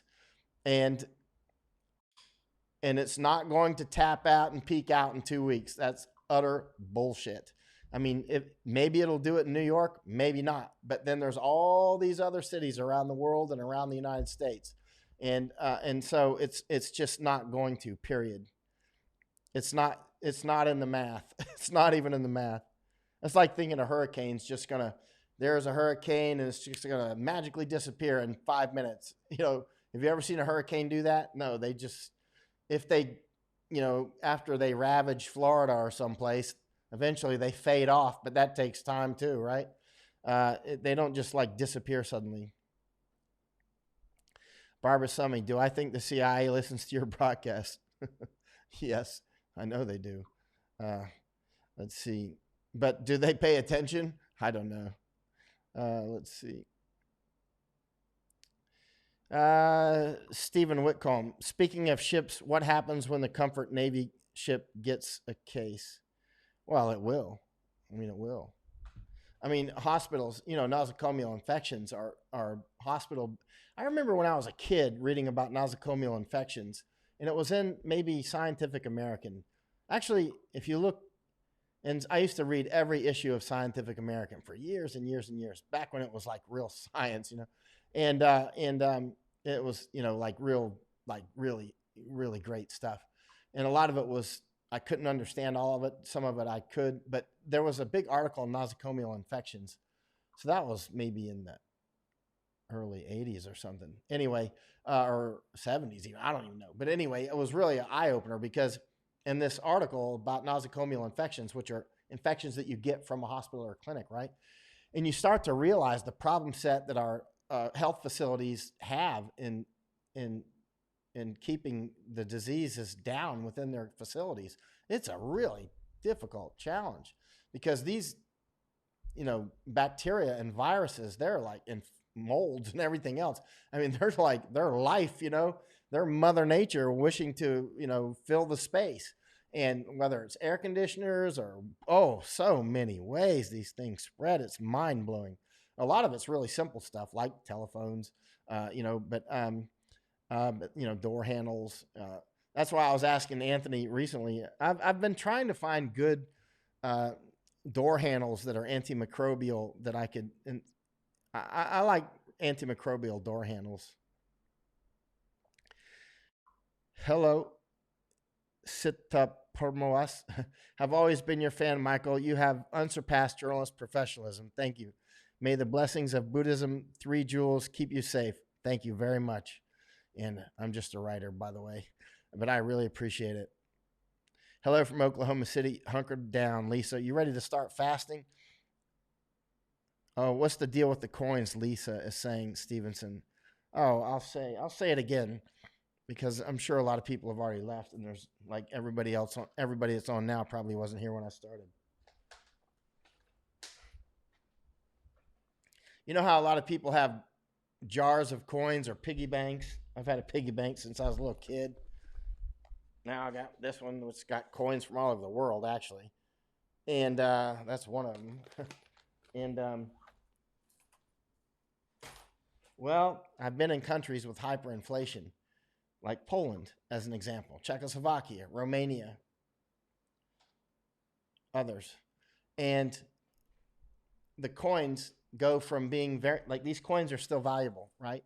But very soon, these coins may have very little value. It could be, in fact, they could have no value very soon, because at some point, I'm going to scratch the back of my ear. You don't get infected that way, and it itches. Thank you. But I've trained myself before I touch my face to think about it first. So that worked. But the coins will become useless soon. And so if the inflation, say in your country, whatever that is high enough, suddenly the coins will be of little or no value. And so they'll just stop minting the coins. And then people will stop accepting them. And so then your coins, all these coins that you have in your piggy banks, and if it's, $500 worth of coins or $10 worth of coins or whatever, you could have cashed it in. And so I would suggest at this point, go ahead and cash in your coins, because I've seen what happens in countries where not just coins, sometimes they stop taking lower denomination bills. Like, could be stop taking $1 bills. You know what I mean? That would be way in the future. But they're starting to print money in the United States, and central banks around the world will start doing this. And when they do, inflation's going to go up, right? So these coins could be very useless. If you have coins that contain precious metals, then that's a different calculation. All right, Lisa, we'll fast. Yeah, so make sure that UV lamps work. Depends on how you use them, Robert. But I use UV water filter as an example. Not filter. UV doesn't filter, but it's antimicrobial. Like 253. Well, the right nanometer range of the UV, like 253, 254, really cracks them. But that's not the only. There's a whole spectrum in the UV that'll wipe them out. But that's why hospitals use UV, and barbershops and other things. That's why I like to put my clothes out in the sun. But definitely, if you've got a lot of coins, then make sure to go ahead and cash them in. Thank you, Masai. If you've got a lot of coins, cash those bad boys in.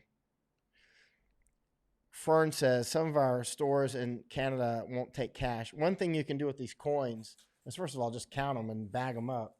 But also in the United States and in some places, they'll have coin hoppers.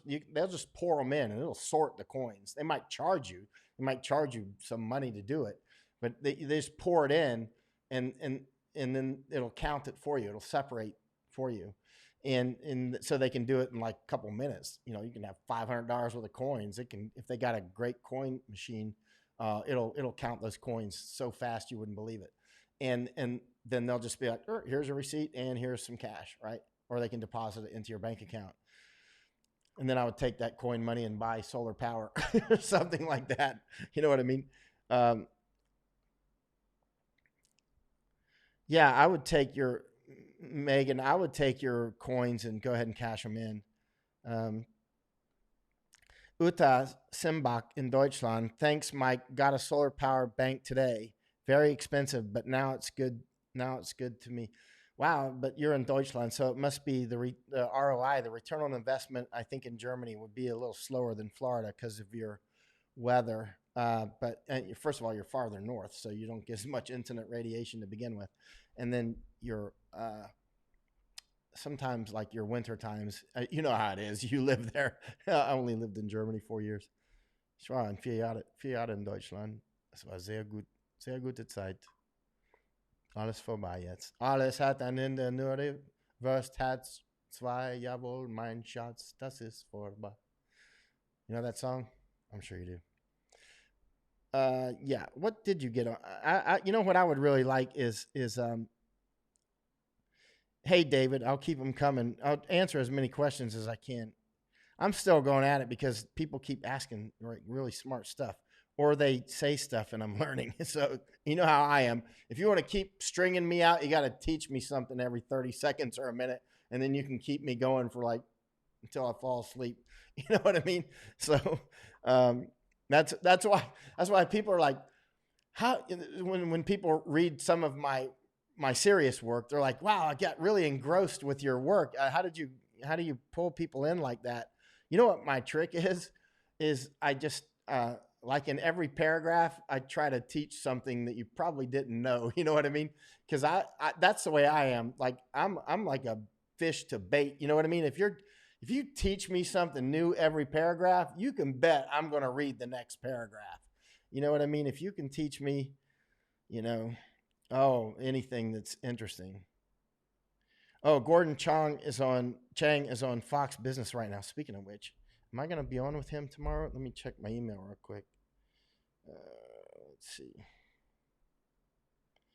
Let me see here. But if I am, actually, it's going to be pre-recorded. Let me see if I'm going to be on with Gordon tomorrow. But if I am, it's going to be pre-recorded because on the John Bachelor show with Gordon, I love John Bachelor show. But if I go on, it's going to be pre-recorded because of the virus, because they're in New York, right? And John and the rest of the crew, one of the crew had. Let me see if John Bachelor or any of his folks there have emailed me, because they sent a few emails earlier today. I don't know if I'm going to be on with Gordon or not. Let's see. Oh, thank you for anybody that supported my work. I really appreciate it. I see one here. Oh, Michael. Thank you, Michael Morgan. I really appreciate it. I see it right there. Let's see here.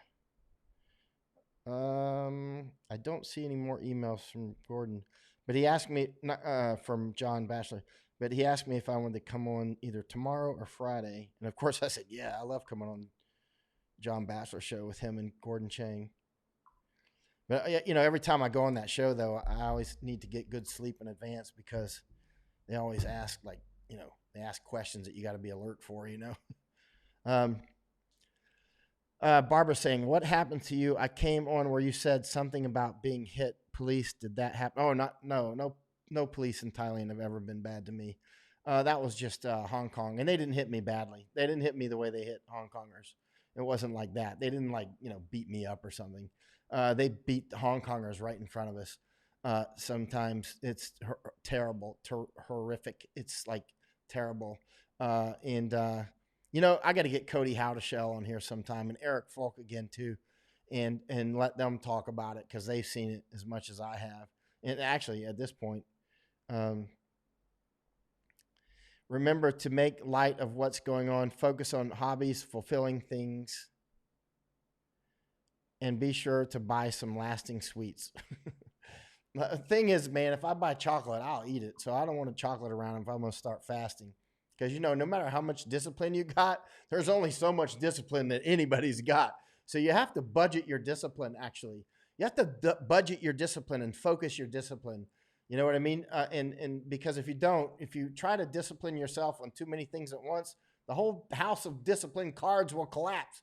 You got to build it on a solid base. Like, I'm only going to discipline myself to do this one thing, and then I'm going to do that, and then I'll get to the next one, you know? So if I'm going to be fasting, I'm not throwing about a bunch of chocolate around. So Gregory Holm, you know the Du sprichst Deutsch, if that's what you were singing along with.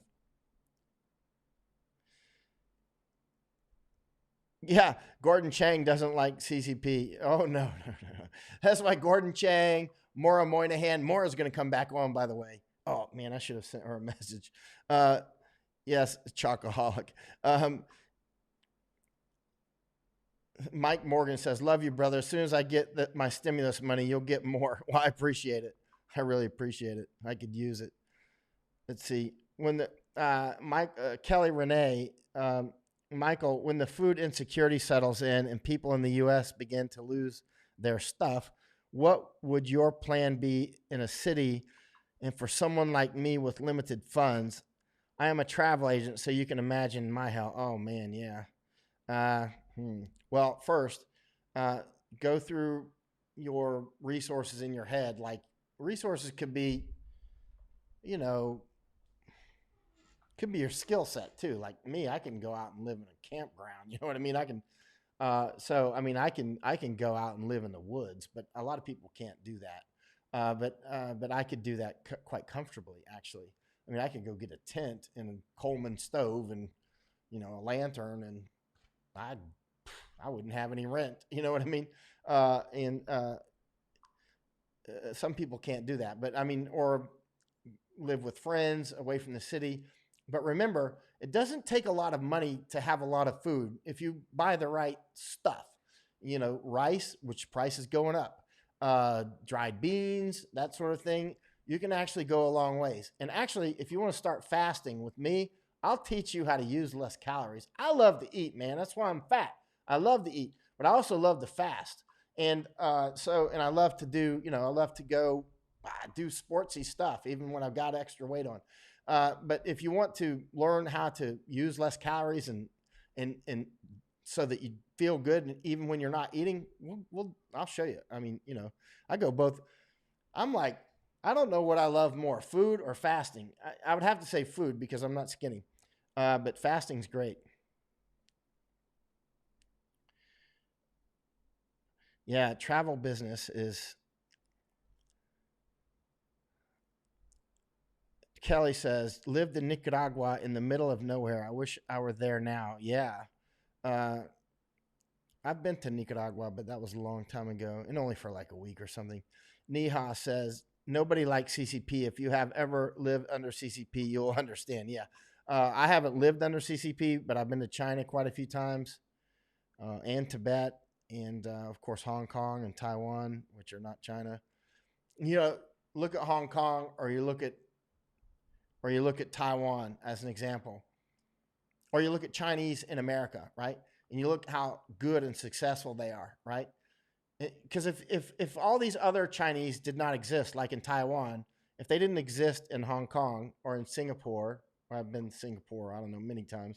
The only people that know how many times I've been to Singapore would be Singapore immigration authorities, because I don't even know. It's a lot. But anyway, but if you only looked at the Chinese in mainland China, you might think it's just something wrong with these people. But it's not, because you see Chinese all over the place that are hugely successful, highly civilized, and actually Chinese in China too. Like there's a lot of great Chinese in China, a lot of great ones. But anybody that gets under one of these totalitarian regimes, whether it's Nazism, communism, or whateverism, or so many isms, Wahhabism, then man, it just raises up the worst in us, because we all have good and bad in us, so we have to nurture the good and trim the bad. And when I say trim, I don't mean don't water the bad.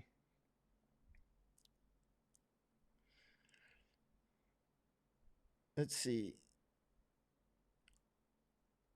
Robert says you ought to do keto and cut carbs, lose pounds. You know what? After the next fast, I might try keto. I don't like keto though, man. I like to eat, but but I like to fast, and but maybe I'll try keto just to see what it's like, because I like to experiment. When you experiment with your diet, it's like, I don't know, we've got this wonderful machine, you know what I mean, or whatever it is, and it's just a wonderful thing that we're born with, and it's just magnificent, and you can experiment with it. Uh, Dana says, easy. Food is better than fasting. If you have low blood sugar, fasting equals not good. LOL. Okay, I'm not going to say anything on that. I will say read Dr. Jason Fung. He's a Canadian doctor. I've read 3 of his books, right? One was on diabetes. I don't have diabetes, but we all know people that have diabetes. Lots of Thais have diabetes, by the way. You wouldn't think so because they all look so fit. But Thais eat loads of sugar. And because a lot of this food actually that doesn't seem to have sugar in it actually does. Well, same in America on that regard. Um, Lois, I'll follow your fasting adventure. Michael asked for doing it. Well, just do it, Lois, unless you got type 1 diabetes.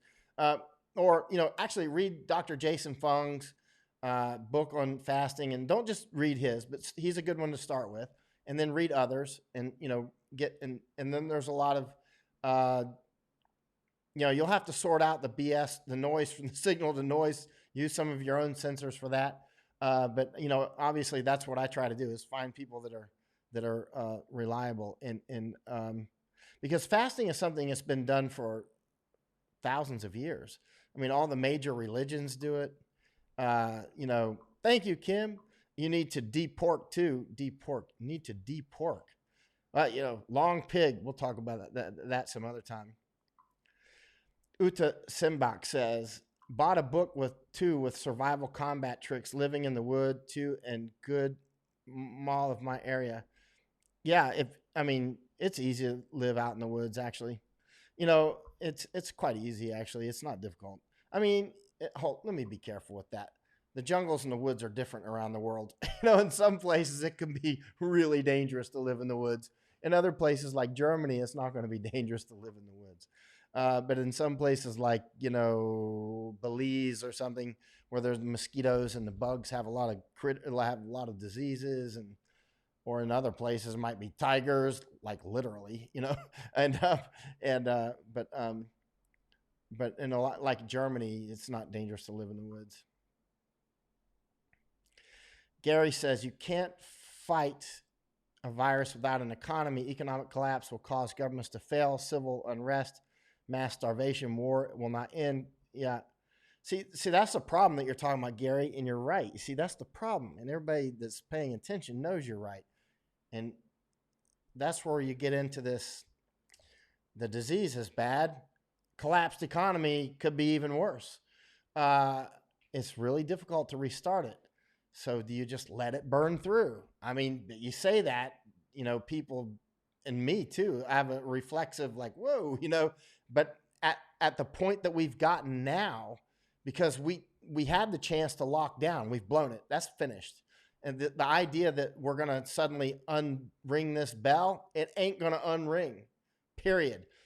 We're not going to save America in 30 days, period. This is a long fight. America's not going to fail. It's not going to fall. There's going to be some really tough times ahead. Likewise for Europe and here in Thailand.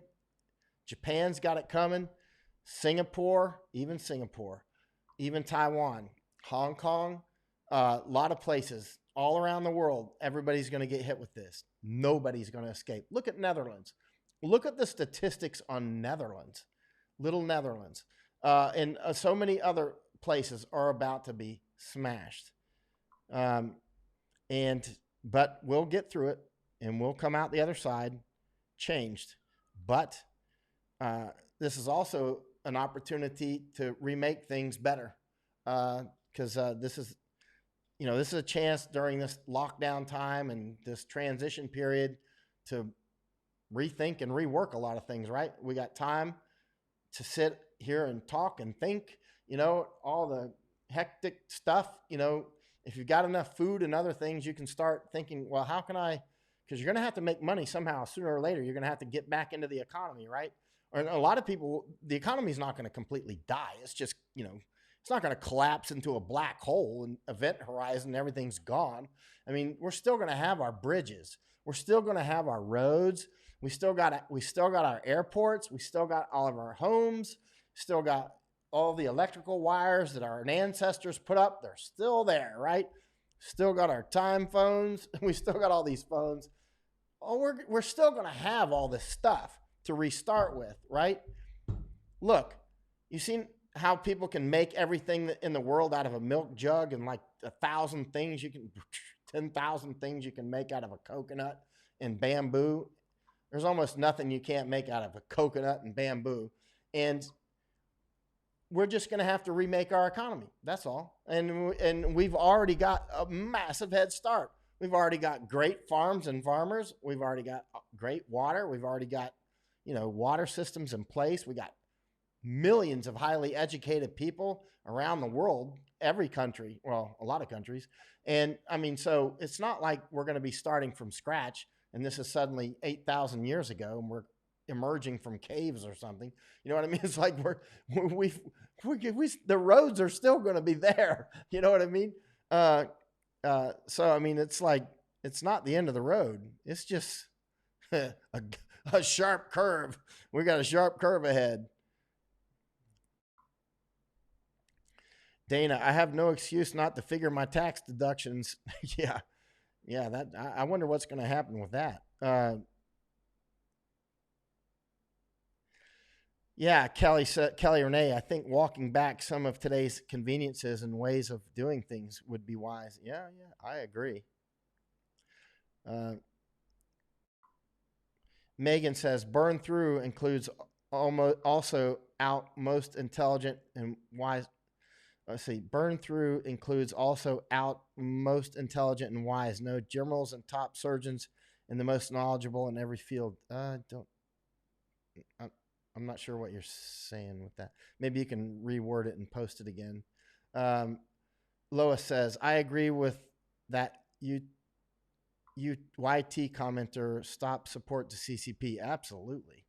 Absolutely. Uh, Lois Stockwell says, Michigan had a lot more than one death. Well, there's going to be a lot soon. There's no state that's going to escape this. Um, if martial law comes to a city near you, it is best to move to a more rural area until things calm down. Oh, yeah. Oh, yeah. I would be. I mean, if you've got a home out in the boonies, I'd go. I'd go there for sure, hands down, no question.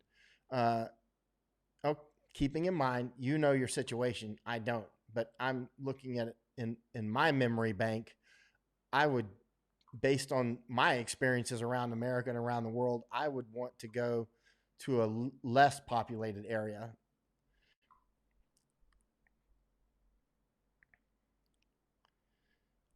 Robert Williams, look for the government to get smaller. We've seen how useless the FDA and CDC have been. Oh, yeah, let's talk about the FDA. We already know how bad the CDC is just messed up right in front of our eyes. There's no hiding it to any person that's paying attention. FDA, you realize all these medicines that have been coming from China, which is most of our medicines, right? Yep. They're not, the FDA doesn't even inspect them. Most of them are not even inspected. And the FDA in the United States, the FDA, like if the Food and Drug Administration in the United States wants to inspect a factory, they can just walk right in with no notice. And you don't have the option to say, come back tomorrow, we're busy. They're going to be like, no, we're coming in right now, buddy. You know, we're the FDA. You know, we're coming to inspect everything. We got the white gloves on and the microscopes and everything, right? We got our whatever smear test or whatever they do. I don't know. But, you know, they can test, they can do whatever they want. They can stay as long as they want, which is the way it should be. I like that. I actually like having some controls over our drugs and food and what goes into the packages, right? Because we know what'll happen if we don't. But in China, all that food and drugs that we get from China, which is a huge amount, vast majority of that is not inspected whatsoever, period, at all. And it's caused a lot of American deaths and others. Not inspected at all. And that which is inspected often is, well, you can read all about it. There's a lot of stories coming out about it now. There's a good book about it called China RX. It's a good book, and you should. It'll blow your mind. You'll be like, wait a minute, all these drugs that the doctors have been prescribing that came from China, which is most of our drugs came from India or China, are not inspected. That's right.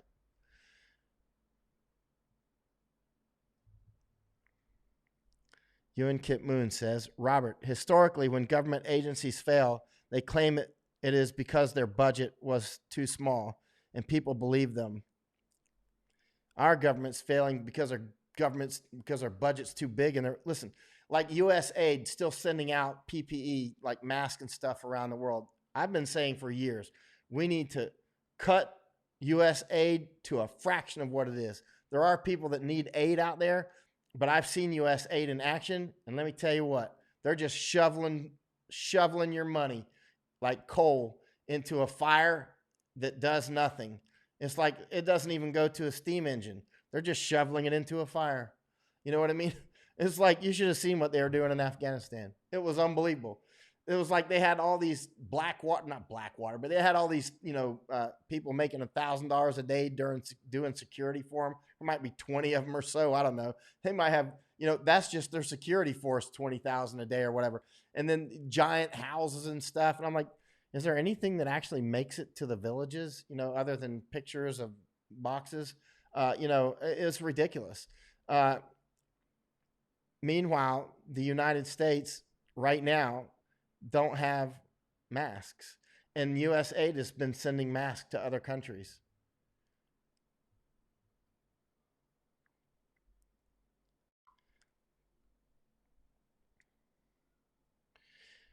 Dave Cottrell, has anybody heard anything from North Korea? What is going on in the Hermit Kingdom? Oh, they've been doing their normal, starting to rattle their cage.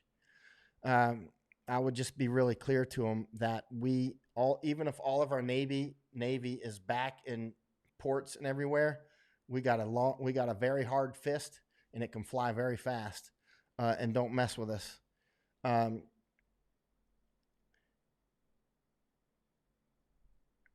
Hayward Smith, dryers have at least 3 cycles: low heat, medium, and high heat. Heat for regular clothes. The temperature range is 120 to 135. My dog. Across these cycles, high settings seems like would be sterilize a mask. I'm not making any recommendations on that, but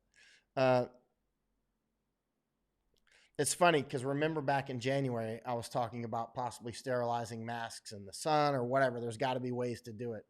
And man, they're so far behind. This is our government, and they've got total access to CIA, NSA, all these other 17 agencies and freaking, oh Lord, all these, National Institutes of Health, CDC, everybody else. They can just call up any university in America. They've got all the best experts at their fingertips with a phone call. White House can say, hey, Johns Hopkins, what do you think of this? Now you can see starting to blame it on CDC. And I do blame it on CDC. But now you see this monster is going to be an orphan. Everybody's going to point fingers at somebody else, of course. Now, if they had been successful and stopped it, everybody will be claiming it. Robert Williams says, just saw a news report that USAID was blocked on sending stuff out. Not only should they be blocked on sending stuff out, they should be part of the massive government cuts that are coming. I think I've said this for years. I don't know if I've said it publicly much. I've said it a few times. I need to say it more. I've seen a lot of aid out there. I've seen JICA, which is like Japanese USAID. They seem to do a good job. Uh-oh, one of my cats is climbing up a door. JICA seems to get a lot of bang for the buck. But the USAID and so many, I think a lot of the USAID, aid from America, let's say, should be done at the private level. It should be done by I need to get this cat. It should be done by just because there's a huge amount of people that do go, like Brenda Robinson, who's often on my Facebook page, and her incredible bird photography. She, when her husband will like go to Vietnam and do surgery for free. And I see this all over the place. Like Americans, Germans, Aussies, Brits, Japanese go everywhere. And they're out there just like, and they do a much better job. And they do it for very little money because they're doing it for money from their own church or something, right? They're doing it from their own pocket. So they get like, 9 of the $10 goes to the target. Whereas you give it to the government, $1 million and $10 hits the target, right? I mean, we should just cut all that. I mean, I know that there's some aid that's given for political reasons and favors and whatnot. I think it's time for companies and that sort of thing to do that themselves. If some company needs, sorry, I was looking at one of my cats. If they need, to have the favor of some local country, then it needs to be the company that's out there bribing, not the U.S. government on their behalf, because that's what's happening, right? They need to. There's too many Americans that are homeless and everything else, and now we're about to see a meltdown of the IRS and everything else. How are they going to get their money if more than 30% unemployment, right? And yeah, I mean, it's a new world coming. The aid needs to be. You need to be.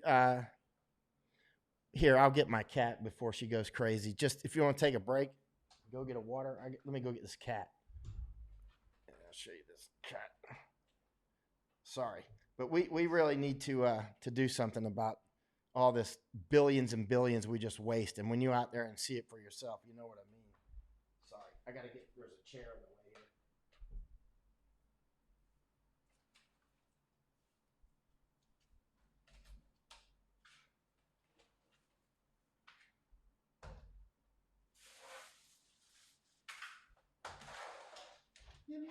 Come here.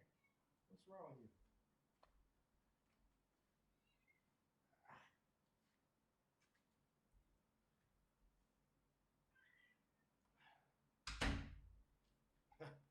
Well, there she is. The world cat. Wow. We can do one of those movies with the shadows. Let me put her out. I'll be right back. Hey, Barney.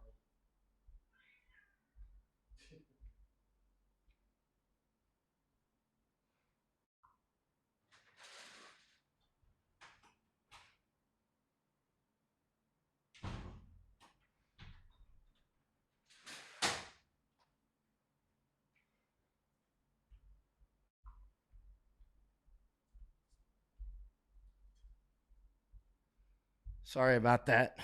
Cats. Oh man, the cats brought back a Barney sitting by my feet over here, Sarge. They brought back a rat yesterday. The two younger cats. Let's see. World Dunlap is saying the U.S. government through U.S. aid is providing MNT. What's MNT? 3.3 billion, 1.2 million to support the government of Mongolia in its response to COVID-19 in the country. Yeah, okay, that sounds cool. But having seen U.S. aid in action, I wonder how much of that's going to hit target. I just don't trust. I've seen too much of the federal government. I just haven't seen a lot of, look at what's just happened right in front of us with this disease. This is a whole government approach, as they keep trying to sell now. We got the whole government behind it now.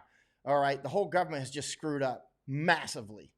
The whole government has just screwed up so badly that it would be lucky if only 200,000 Americans die. Super, super lucky if only 200,000 Americans die. I really think more than 1 million Americans alone are going to die. And that's with whole government approach coming with all these big brains. But the leadership hesitated in the face of the enemy. The enemy came. The leadership, no, they're not leaders. They're not leaders. The elected people, those guys and women, whatever they are, they got elected, the managers, as Chris Martinson and others would say. Actually, you'll hear military people say that sometimes too.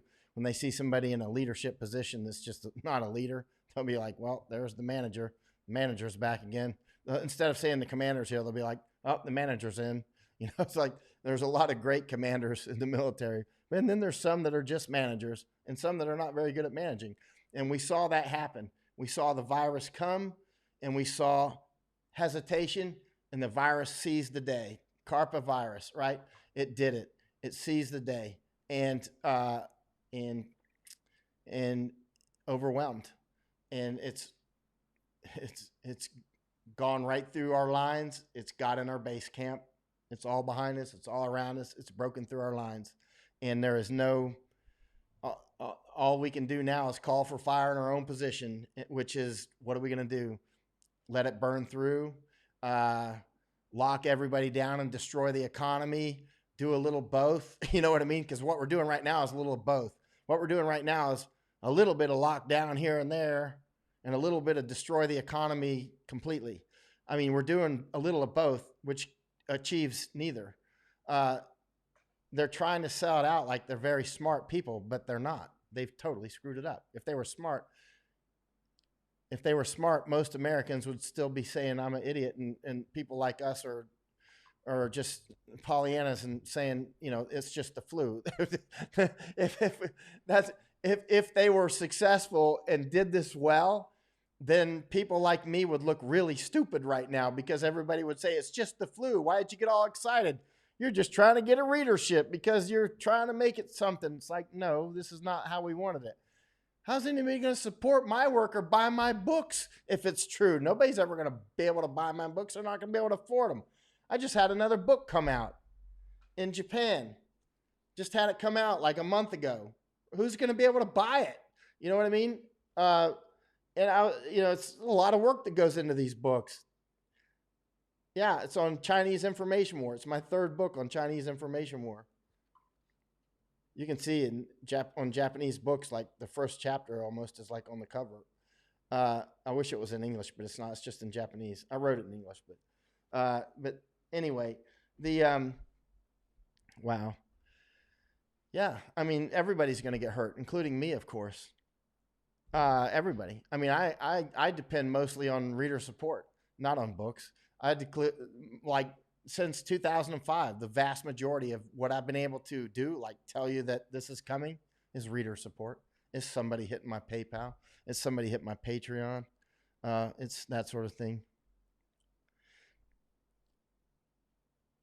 If the Creighton says, if the government did it well, it would look like Taiwan. Yeah. And you see the problem that Taiwan and South Korea and Singapore and other responsible nations will have at this point is that the irresponsible nations, such as the United States, now, as our economies and whatnot get smashed, and also now the reinfection. Now, like Korea is going to have to, you think Korea is just going to let Americans, flood back in? But Korea can do tests in minutes.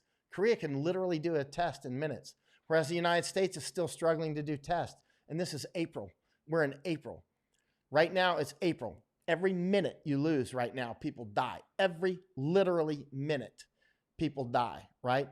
How many minutes are there in a day? Let's say there's 60 minutes in an hour and there's 24 hours in a day. It's 1440, right? 1440 minutes in a day. And there's how many? Yeah. Soon there'll be every minute somebody dies. And then soon after that, it'll be every 30 seconds. And after that, it'll be every 10 seconds and every 5 seconds. I mean, it's really going like that.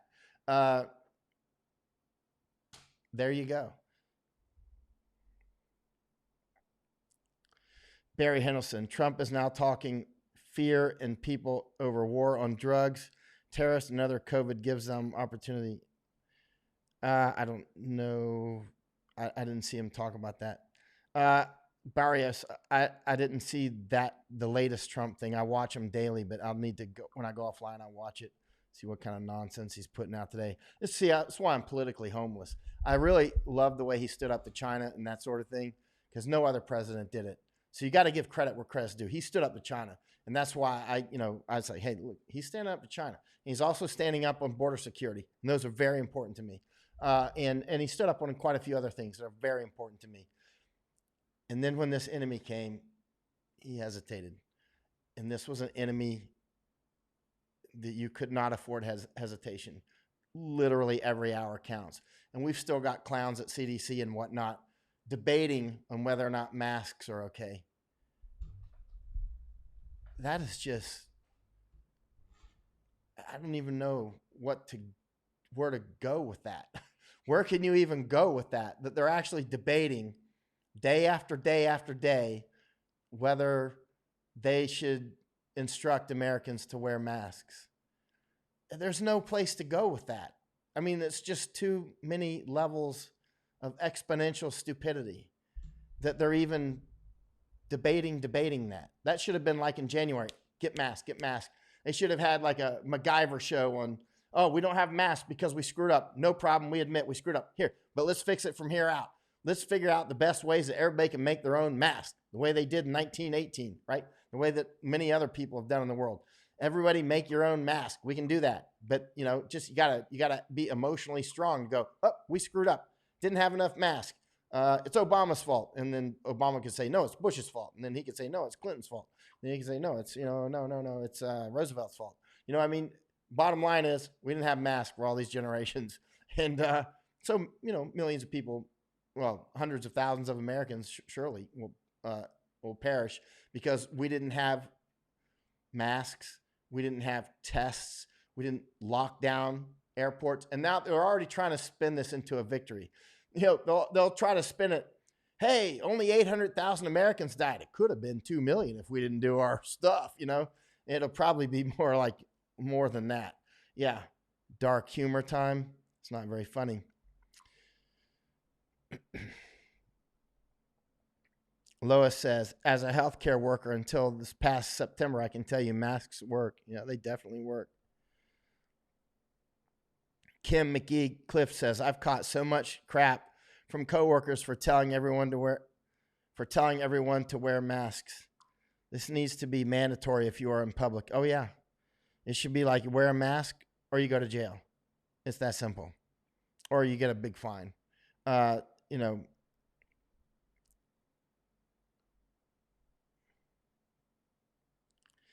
yeah. Creighton says 3M has been turning you 3M mask maker. Yeah. You know what I really should do is, well, now's a good time to do it. Get a group of people that will pay attention to my analysis and then pick what is smart to invest in based on what I'm telling you. I'm not telling you what company to invest in or anything like that. But back in January, I would have said we're going to need a lot of masks because I did say that. And I bought 600 myself and gave 400 of them away in Hong Kong and most of the rest away in Thailand. I kept a few to maybe 40 or something like that to still give out to people. But just things like that, people could have made a fortune doing this in advance. Scott Ewan says, Scott Adams said, U.S. public is judging Trump's performance in comparison with other countries, so he looks good, excluding a few Asian countries. He looks good compared to them. Yeah, they're going to say, look how well he did compared to Congo. And then we'll say, well, nobody died in Congo from it because they didn't count. Yeah. Creighton says, where is the 3M respirator masks? One of mine's outside. I had it in this. Oh, no. It's on the table over there. I didn't even go outside today except to take Barney out. Let's see. I'll try to answer a few more questions, and then I'm going to study a little bit. And actually, let me see if John Batchelor wants me to come on with Gordon Chang, see if they've sent any.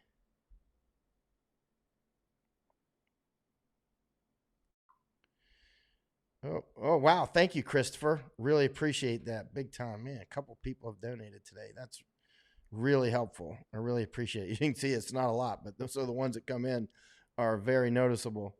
I really appreciate it. Let me see if I'm going to do that interview. No messages from John Batchelor or Gordon. Oh, and Sharon. Thank you, Sharon. Really appreciate that. Big time. Says 3. Big time. Thank you. Yeah. Well, thank you for your invite. Sarge, Kim McGee, Cliff, because CDC dictates what they do, sheep mentality, it's cultural disadvantage. I think that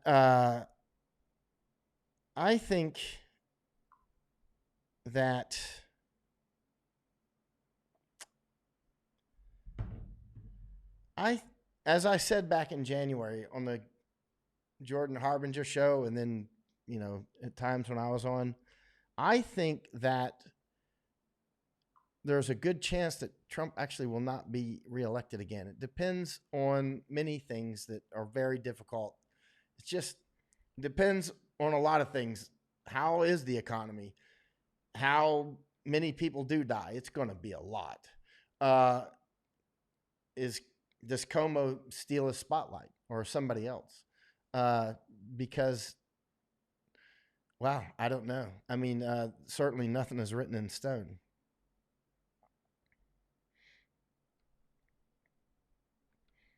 The reason that Trump was elected was because of the options were horrific. It was like Clinton.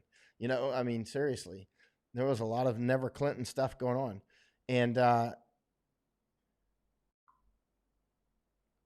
yeah, Sarge is saying he believes Como is maneuvering himself. I see it coming. Yeah, I could see Clinton maybe pulling in there. Sarge says, thank you again for keeping us up. I sent you some vent through Venmo. Oh, thank you. I don't know when you...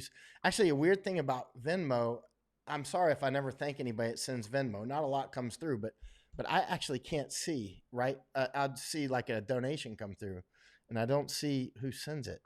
And actually, if anybody has not been thanked by me, it's because I don't see your name. I don't see who actually did it. So blanket thank you for anybody who supported my work through Patreon or Venmo or Zelle or Patreon. I like Patreon because Patreon people normally sign up for monthly, and that's very helpful. It allows me to actually budget. So Patreon, Patreon, Patreon. I really appreciate that. Or anything monthly is super helpful. Lois says, hope you read back in the thread, Michael. Oh, whatever it is, please put it down here again. I'll try to see it. I think the government has taken all the masks produced. Yeah. But we can make our own mask. We can make our own mask. Remember, masks aren't just for saving us, but they're for keeping us from infecting others. You know what I mean? Like, make a mask out of it. There you go. There's a mask. I mean, that right there is going to keep a lot of my airborne particles. I should just make one right now. I need some baby pins and a rubber band, right? Baby pins and a rubber band. That's all diaper pins, right? Diaper pin here, diaper pin there. And if I want to make it real cool, then I can use 2 more and make it go down even. You know, that's too easy. This is simple stuff. I would say put a pillowcase over your head, but that would look too KKK-ish. But I mean, you know, you could do stuff like that as well. I mean, that would be a big mask as well. Speaking of KKK and that sort of thing, you know how the KKK and the Taliban, people that watch my work for a long time may remember I've compared Ku Klux Klan to the Taliban many times. But to make that comparison, you have to have studied the Ku Klux Klan and the Taliban, which I've done. If you study both, there's not many people in the world that's done that. I wish there were more so we could debate this. But they both formed out of vacuums, right? Because, you know, power abhors a vacuum, right? And vacuum, you know, it will be filled, right? And so after the Civil War, that's how the Ku Klux Klan formed for people to take care of their own communities. And then they became terrorists, right? And there's actually more than one Ku Klux Klan. A lot of people don't realize that. There was the first one, the second one, and then the third one. And then I would argue we're kind of in the fourth one now. You might even argue the fifth one, but there's only a handful of people that could even debate that. But I wish it would be great to talk with them actually. But the first one was the first one that formed right after the Civil War, and it was just people didn't have any law and order. So look at what we're facing right now with law enforcement sick with this disease, and not to mention that we're about to have massive budget cuts. Period. Massive budget cuts are coming. So there's a lot of cops that are on duty now that might not be on duty soon. And so there you go. And so the violent elements and the criminal elements are going to fill that vacuum. And so you may have, I don't think there'll be another Ku Klux Klan or something like that come out of it, but certainly gangs, you know, like of all sorts will almost certainly increase in lethality and size. It's quite serious.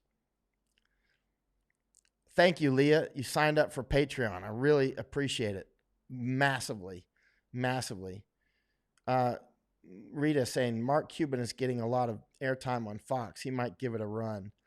I would say any serious threat to Trump could knock him out. Could definitely knock him out. I would also caution those people who are so partisan that it's clouding their judgment to call this ball where it lands. There'll be a price to pay for that in the future because these casualties are mounting. The bodies are stacked up. I mean, you saw that report that I published, right? That came from the government. Like, I don't think it's published or it's probably published by now. It must be published by now. 240 refrigeration trucks going to New York, and 500 EMTs, and how many ambulances? Something like that. Anyway, I published it on my Facebook, or maybe I published it on Patreon, and I think about that. This is going to happen all over the country.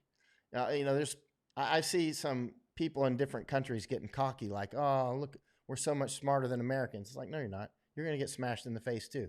And in fact, the more smarter you think you are, so you don't have to do anything because you're so smart, the harder you're going to get hit. I mean, you need to really prepare now. And this is that time when you're facing an ultimate enemy. He doesn't care about how royal you are or how rich you are. This enemy will come and get you. He'll come into your bunker. You know what I mean? Unless you're going to be really isolated, it's very difficult to escape it. Gav, hi Michael. I live here in Thailand, also where the government have announced that only 12 people have died from this outbreak. What is your opinion of them shutting down this country down? In my opinion, I think there are different strains because this you call it C19, I'll just call it G's disease or CCP virus. Here is very weak, and yet they say it's been around since January. Oh, it's definitely been around since January. And I think it's a lot more prevalent here than is being made out. But we're going to see very soon. Torp, Vaxxer, CCP virus took out one of our aircraft carriers. Yeah. And remember, back in January, I was saying it's going to do that. It's going to get on all of our ships unless you keep them out to sea or only let them come into places where the crew just has no contact with anybody physically, right? That means, sorry, can't see your wife, husband, kids, anything. You can see them through the fence, double fence, like 10 meters away or more, or through teleconference or something and wave. Seriously, right now we are in a multi-dimensional war. And we need to, well, it's too late. One of our aircraft carriers has already either been taken out or has taken basically a torpedo hit from the virus. When in reality, the Navy knew this virus was coming, or should have. Barry Hendelson, by the way, sorry if I heard wrong, the Netherlands was 17% COVID-19 figure. We have a lot of elderly people, like top-heavy graphic from 83% died quicker due to corona, but their former illness, Germany, has 34 beds per 100.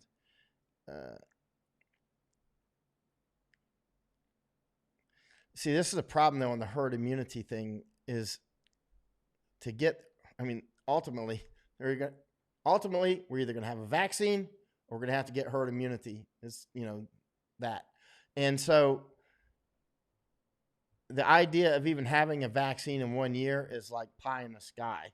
You'll hear people very aggressively leaning over their skis saying 12 to 18 months. But it's very clear, if you got your bullshit sensors tuned, that they are giving hope. Maybe it'll happen. It'll be the fastest vaccine in all of history if that happens. But people, I want these medicines that people are talking about to be therapeutic and very successful. I want that very badly. But we also have to take it one step at a time and be calm and make sure these things are correct. Because this is the problem. If we put out false information like, oh yeah, if you get this thing, you just got to take this pill and you're good to go. And then it turns out that the pill doesn't work, or numerous pills, 20 or 5 or however many you have to take. But people think they can get healed from it. They'll just be more reckless because they think that there's a net that's going to catch them. I remember when I was young, there was a friend of mine. I was in my 20s. It was after I got out of the Army, but he said he would often say, I'm just going to eat whatever I want because when I get older, I'll be able to get heart surgery and get everything fixed and medical. There's going to be, improved medicine. I can just do whatever I want now because medicine's improving at such a rate that they'll be able to take care of me. I was like, I don't think that's a good plan. It's a plan, you're just going to do whatever you want. And anyway, he's dead now. He got killed in a car accident, but, yeah. But CCP virus did take out that.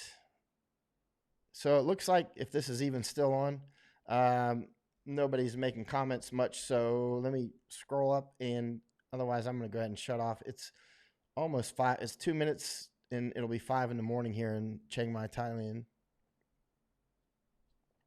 Let's do a random search up here. Angela Holloway saying Towns County, Georgia has issued that second homeowner should not come here because of small hospital.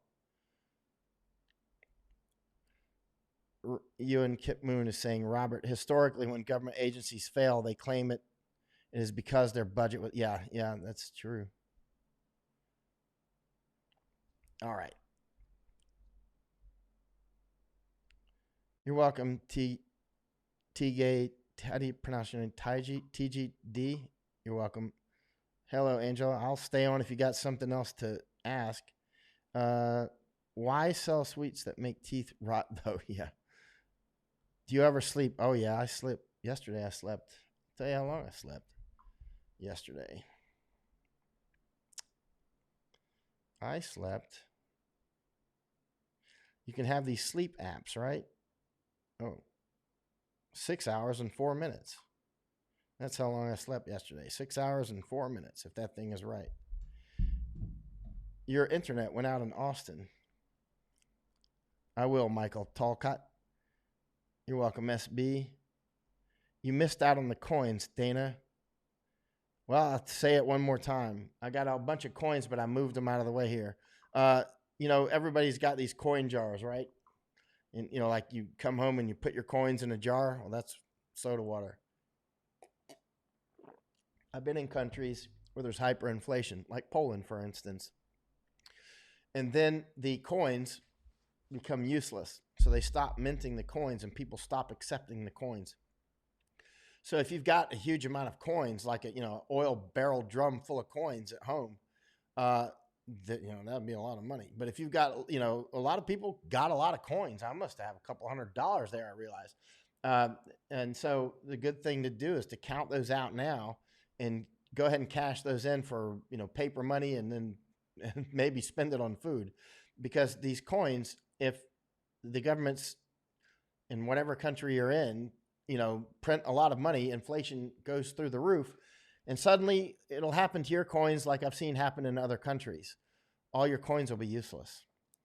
So you'll just be sitting on those coins, and you can make whatever you want out of them, make furniture, make, stuff and glue it to the walls or something. But I would take your coins and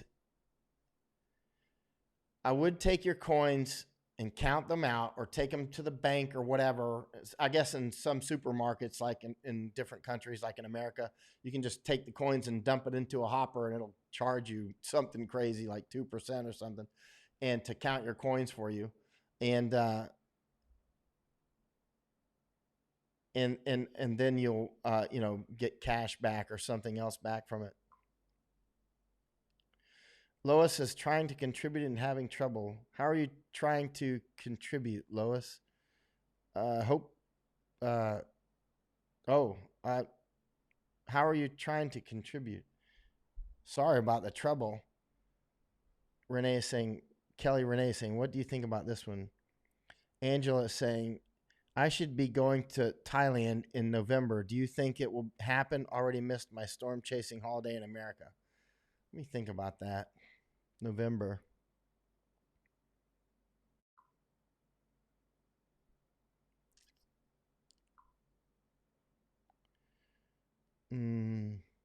Probably no.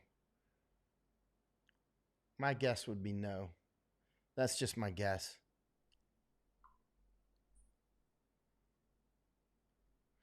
Holy smokes. Dana Dicka, one time you had $600 in coins. Oh, man. Yeah, I would definitely count them out now. Maybe you're lucky and you got 800 this time, but cash them out now, because just in case. And also inflation, don't want to keep that money locked up in coins, even if inflation's just 20%. That means those coins are suddenly worth 20% less than they're worth now, right? And that's a lot.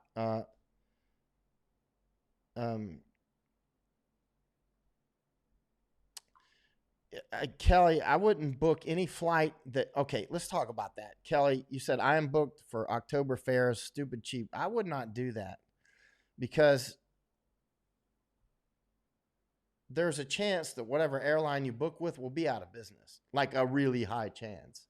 I mean, they might be like, oh, well, let's go ahead and sell 100,000 tickets, for $100 each, or whatever. Might go out of business anyway, or get absorbed by somebody else or whatever, and cancel your tickets. I wouldn't do that. I would not do that. And even getting travel insurance, I wouldn't. No way. No way. I would not do that. I would not buy any ticket right now. Cecilia says, oops, forgot to say in Vancouver, British Columbia for the OD deaths or CD deaths. I don't know what you're trying to, I guess Corona, I don't know what you're trying to say. In a single week. OD, you mean overdose? Went to Costco, lines much smaller and well stocked. Good. So stock up now. Stock up now. Lois, you are trying Patreon. It seems it's only good for monthly payments. Can't do that for. Oh yeah, it's monthly. Actually, I think you can do a one time, but it's really Patreon is set up for monthly. But thank you for trying. If you go to PayPal though, you can do it. PayPal is very easy. PayPal is super easy. Or I put up that Cash app as well, and Venmo. There's a lot of different ways to do it. I super appreciate it. Kelly Renee, I was flying to Kuala Lumpur and then to Sumatra. Sumatra. I wouldn't buy any ticket now. I wouldn't count on any particular airline being in business in November. Thank you, Lois. Really appreciate it. Actually, if you send PayPal, it'll actually send me an email. It'll send me a message, or should send me a message anyway. Let's see. Boston Globe is saying coronavirus now 33 more deaths reported in Massachusetts as Baker launches investigation in Holyoke. It's just getting started there, actually. This is April 1st here. It's saying current worldwide confirmed cases per Johns Hopkins, 921,924, up 75,778 since Tuesday. Current number of worldwide deaths per Johns Hopkins is 46,252, which is up 4,758 since the day before. Yeah. It is going to be probably tens of millions of people around the world. So continue to prepare. Remember, you can still, in a lot of countries, order food online. I highly suggest having at least 4 months of food supply. And in reality, inflation is almost a certainty. And also increased food prices are almost a certainty. So one investment that's probably pretty doggone safe is long shelf life food. Very long shelf life food is a solid investment right now because you're going to eat it, right? Sooner or later. One problem, I want to say it again, if you got a lot of great food laying around, you're going to end up getting fat if it's really easy to get to, you know what I mean?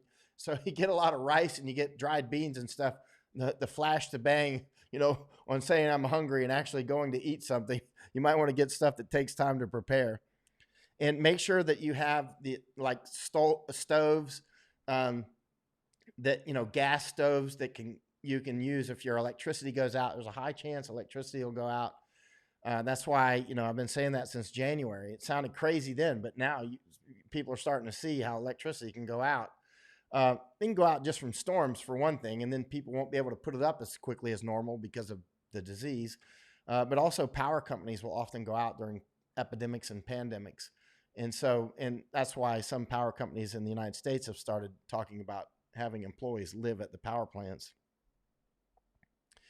So TKD is saying, I am in Florida and my brother-in-law is in Virginia. All his family is in there, Florida. Would it be wise to get him so he will be with us? Wait, he's in Virginia. We all have been quarantined for 2 weeks, and the only thing I would need to do is stop for gas. It would be literally go straight there and back. Uh, I, you have to make the decision based on the knowledge that's in your head. If you don't think he's been infected, I would go get him. Yeah, certainly. If you're wearing your personal protective gear and you're only driving up and driving back, and the only time you need to stop is gas, and then you can even pay with your card, maybe outside, right? Yeah, definitely go get him and pull everybody together in one location. Uh, I mean, you know your situation, that you're even thinking about doing that tells me that you think it's the smart thing to do, right? As long as you don't believe that he has the infection or you'll be infecting him. But if you think it's a bad idea that he's separated, I tend to like everybody close, because we're, if not infected, uh, you'll be you'll be safer if you're together. Cecilia Thompson, British Columbia now has 1,066 confirmed cases since we are not really testing in public times that by 2 or even 3. And remember, yeah, it's doubling so fast too. Fire pits, if you have, there's different kinds of stoves that you can get. Oh, okay, actually, Sarge brings up an important point on whether you should go drive to get him from Florida to Virginia. Very important point. Sarge says, bad idea. States are locking down their borders. You will get stuck. That's a really important point. So you're the only one that's going to know that. Does he have a car? Certainly, if you go, make sure you got plenty of food and water in your trunk and everything else that you would need in case you're stuck somewhere. Yeah, only you know the specific information that would allow you to make that determination. Barbara Spalding, I bought a camping stove that's for burning wood. Also one for propane. That's good. He does not drive. Only you know all the details well enough, like his medical condition, his age, his everything else. That you're even thinking about doing it, says something in and of itself. But Sarge brings up a really important point. And this is why I've been saying, get to your hard points. But one thing's for sure, and that was your fear, is his health. You're going to have to make that decision. Because you can drive up to, I don't know where you're at in Florida, but no matter where you're at in Florida, Virginia is a one shot. You can get to Virginia on one long, very super long drive. I would try to break it up a little longer, stop somewhere and sleep maybe. But if you have 2 people in the car, yeah, you can get there on one super long drive and then get right back on one super long drive. Yeah, you could do that. Because you could get from, Central Florida to Virginia and back. You could do that. It depends on where in Virginia and what the traffic's like. You could certainly do that in, I don't know, 30 hours. Just if you're going to do it, you need to strike fast. Patricia says, I'm a handicapped senior citizen and I'm in a wheelchair, and I've always made sure that I have at least 3 months of food in the pantry. Good. I can't go to markets in the winter. I am in Wisconsin, where the weather is just now warming up. Gas is 99 cents per gallon here. I'm curious to know what it is in different areas. That's a good question. Actually, you should be able to find that, Patricia, online for for gas prices. Because there's Saudi Arabia and Russia are doing the a lot of manipulating fuel prices, or they're predatory, right? And it's a direct attack on our frackers, right? So, I mean, this is another threat on our board. It's quite significant. If this virus and all the other issues weren't going on, that would be headline news, because that is very significant. Sarge says, no, let him stay. He will be stuck by the border. If he's able to go through, some states will quarantine him for 14 days. Example in Alabama and Florida. Stay in place. It's too late now. Now, you might be right, Sarge, but I don't know. But it depends on only she knows the details of his health, because way is to another way is to go and stay with him. Another way would be if you know somebody with a private airplane, to fly up there and get him with a private airplane, and then you'll bypass that. But not if he's infected. Or, I mean, if you think he might be infected, I wouldn't be moving him around anywhere. Then he needs to, 9-hour drive. So that's a quick strike. You need to check the local situation. You need to check. I mean, if it were me, with my personality, the first thing I would do is check. I mean, if I think it's not going to work, but I might actually go for it, and then if you get stopped, you just get stopped, and then you just turn around and go home, right? But so you're in Florida, so depending on which way you go up, if you go up 95, or if you go up I-4, depends on which way you go up, right? I don't know where you're going in Virginia, but then you're going to have to go through Georgia, South Carolina, North Carolina, right? Or Tennessee. Depends on which way you go. I don't know where he's at in Virginia or where you're going to go, but so you're going to have to cross multiple borders no matter what, right? Or what about getting him on an Amtrak? Is Amtrak still open? Nah, not Amtrak. That's stupid. It needs to be in your vehicle. It needs, if you're going to do it. But I wouldn't do it if you think he's infected. I mean, that's what we're trying to stop, right?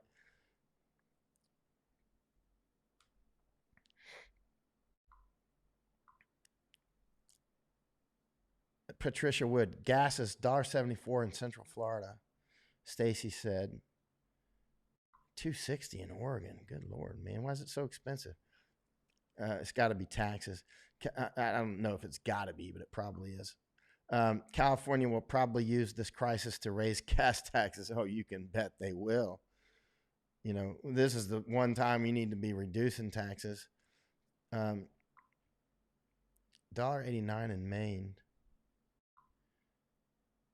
Northeast Texas, $1.72. Lois is saying $1.85 in Michigan.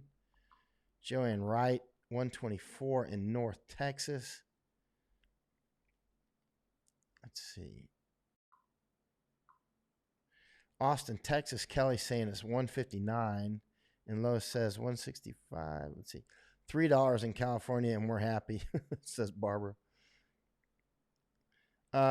Christy says, just tuned in. What do you mean change your coins before the virus changes them to dust?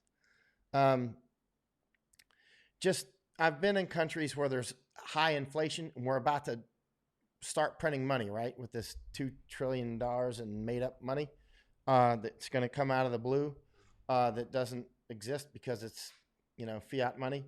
And it's going to drive inflation up, according to all the investors. Not all the investors, but the experts. And I mean, actually, that's within all of our, you don't have to have a PhD in economics to actually know how that works. So inflation is going to go up.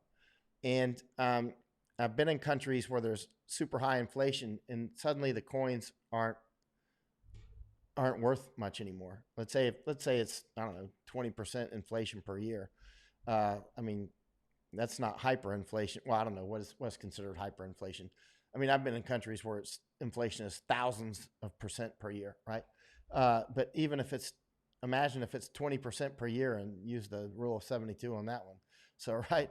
So it's going to, let's say it's 30%. So it's like, I mean, it's going to be so, your coins are going to be worthless very quickly, right? At some point, pennies will be worthless, nickels will be worthless, quarters, they'll just stop minting them. And then people will stop accepting them. And then the government will just say, that's it, the coins are out, but I'm just saying right now is the time to go ahead and cash them in. So count them out while the banks and everything are still open, right?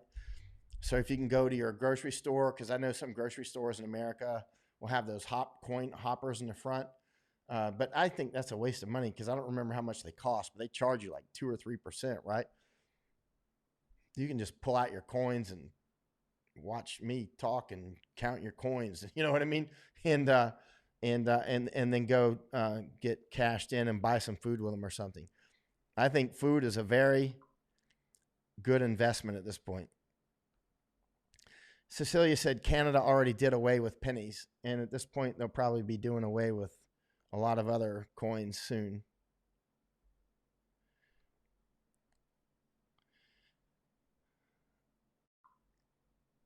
Trump, Barbara Spalding says, Trump may build 2 additional hospital ships. They should have been on this in January, because those cruise ships, can be repurposed, right? Just repurpose cruise ships or some other sort of ship. Let the medical and the marine experts, make a quick decision and then put the resources into it. They need to get on it. They need to, don't talk about it in theoretical terms. The ships are great. I've always wondered why we don't have 10 hospital ships. We've only ever had the Comfort and the Mercy since as long as I can remember. I'm like, why do we only have 2 ships? One on the East Coast and one on the West. You know what I mean? And you got to send one through the Panama Canal if you're going to get it on the other side or whatever. It's like we should have a lot of ships. I know they're expensive, but we could also use them. We could constantly use them. I know they are used, but Lois said, "Oh, Michael, $350 in groceries last night. I'm stocking up, as you say to. Good. Stock up and keep throwing more money into it and do it fast. Don't wait, because food prices are going to go up, and they're certainly not going to go down. And if either one of these things goes up, inflation or food prices, then you should have invested in food, right? But they're probably almost certainly both going to go up, both food prices and inflation. So, that $1 that you've got now, that $350 that you just put in food, a year from now, it might buy you half that amount of food. Literally. I'm not setting that as my estimate, but it could literally, I've been in countries like that. I have been in countries like that, and it's long lines every day, long lines. Torp Waxer says 2 trillion, 20 trillion equals 10%. Well, we'll see because there's more. Look, I'm not an economist, but I know that there's more to inflation than just the money supply. There's other factors. And good. Lots of camp food, freeze-dry food in your basement. Good. Get rice, get dry beans and all that sort of stuff. Make sure that you can cook with something that does not need electricity. And Coleman has a stove that can work. It's about $150. It's something like that. And it'll work with unleaded gas or with white gas. And then I think they have others that'll work with, propane or butane or gas. I've got a stove that'll work with gasoline, white gas, kerosene, diesel, propane, and butane. The only thing it won't work on is electricity. Excuse me. Sneezes can go 30 feet. Well, depending on the air, it might go further.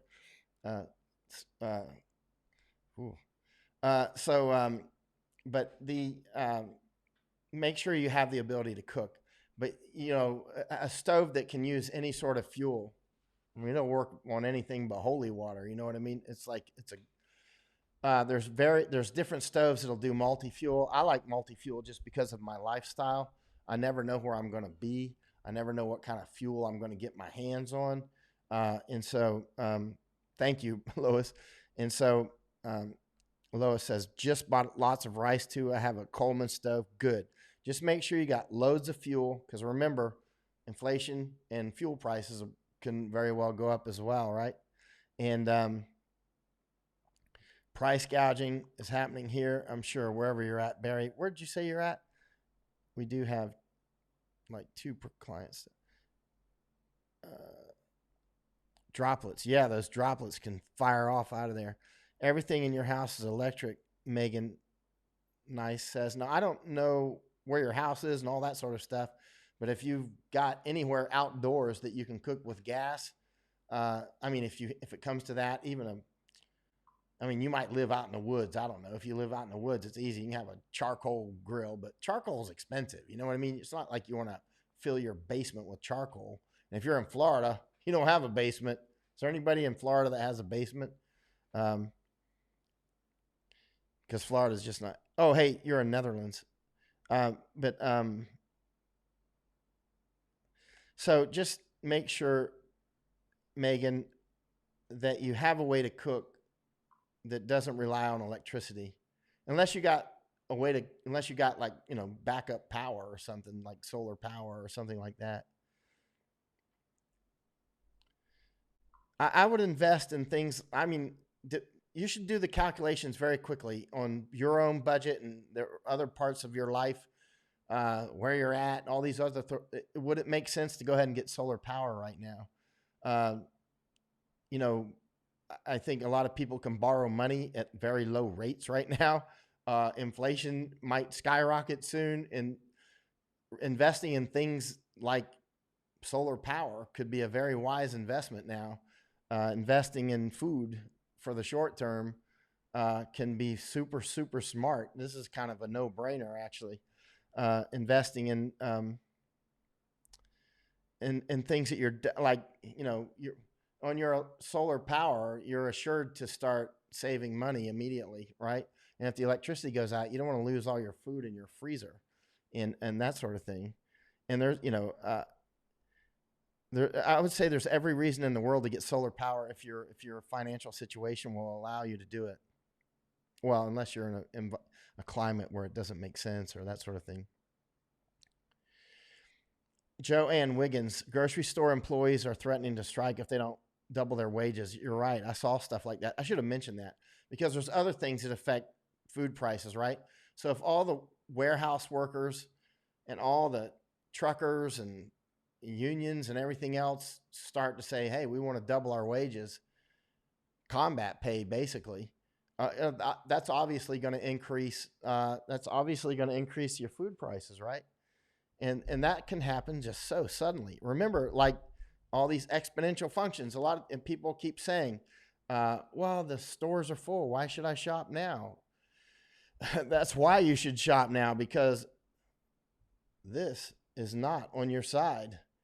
That is not on your side at this point. It was on your side in January, but it's not on your side now. And by the time that runs out, another dead person from this disease just in the United States, much less all the people that'll be taken out of work because of this disease,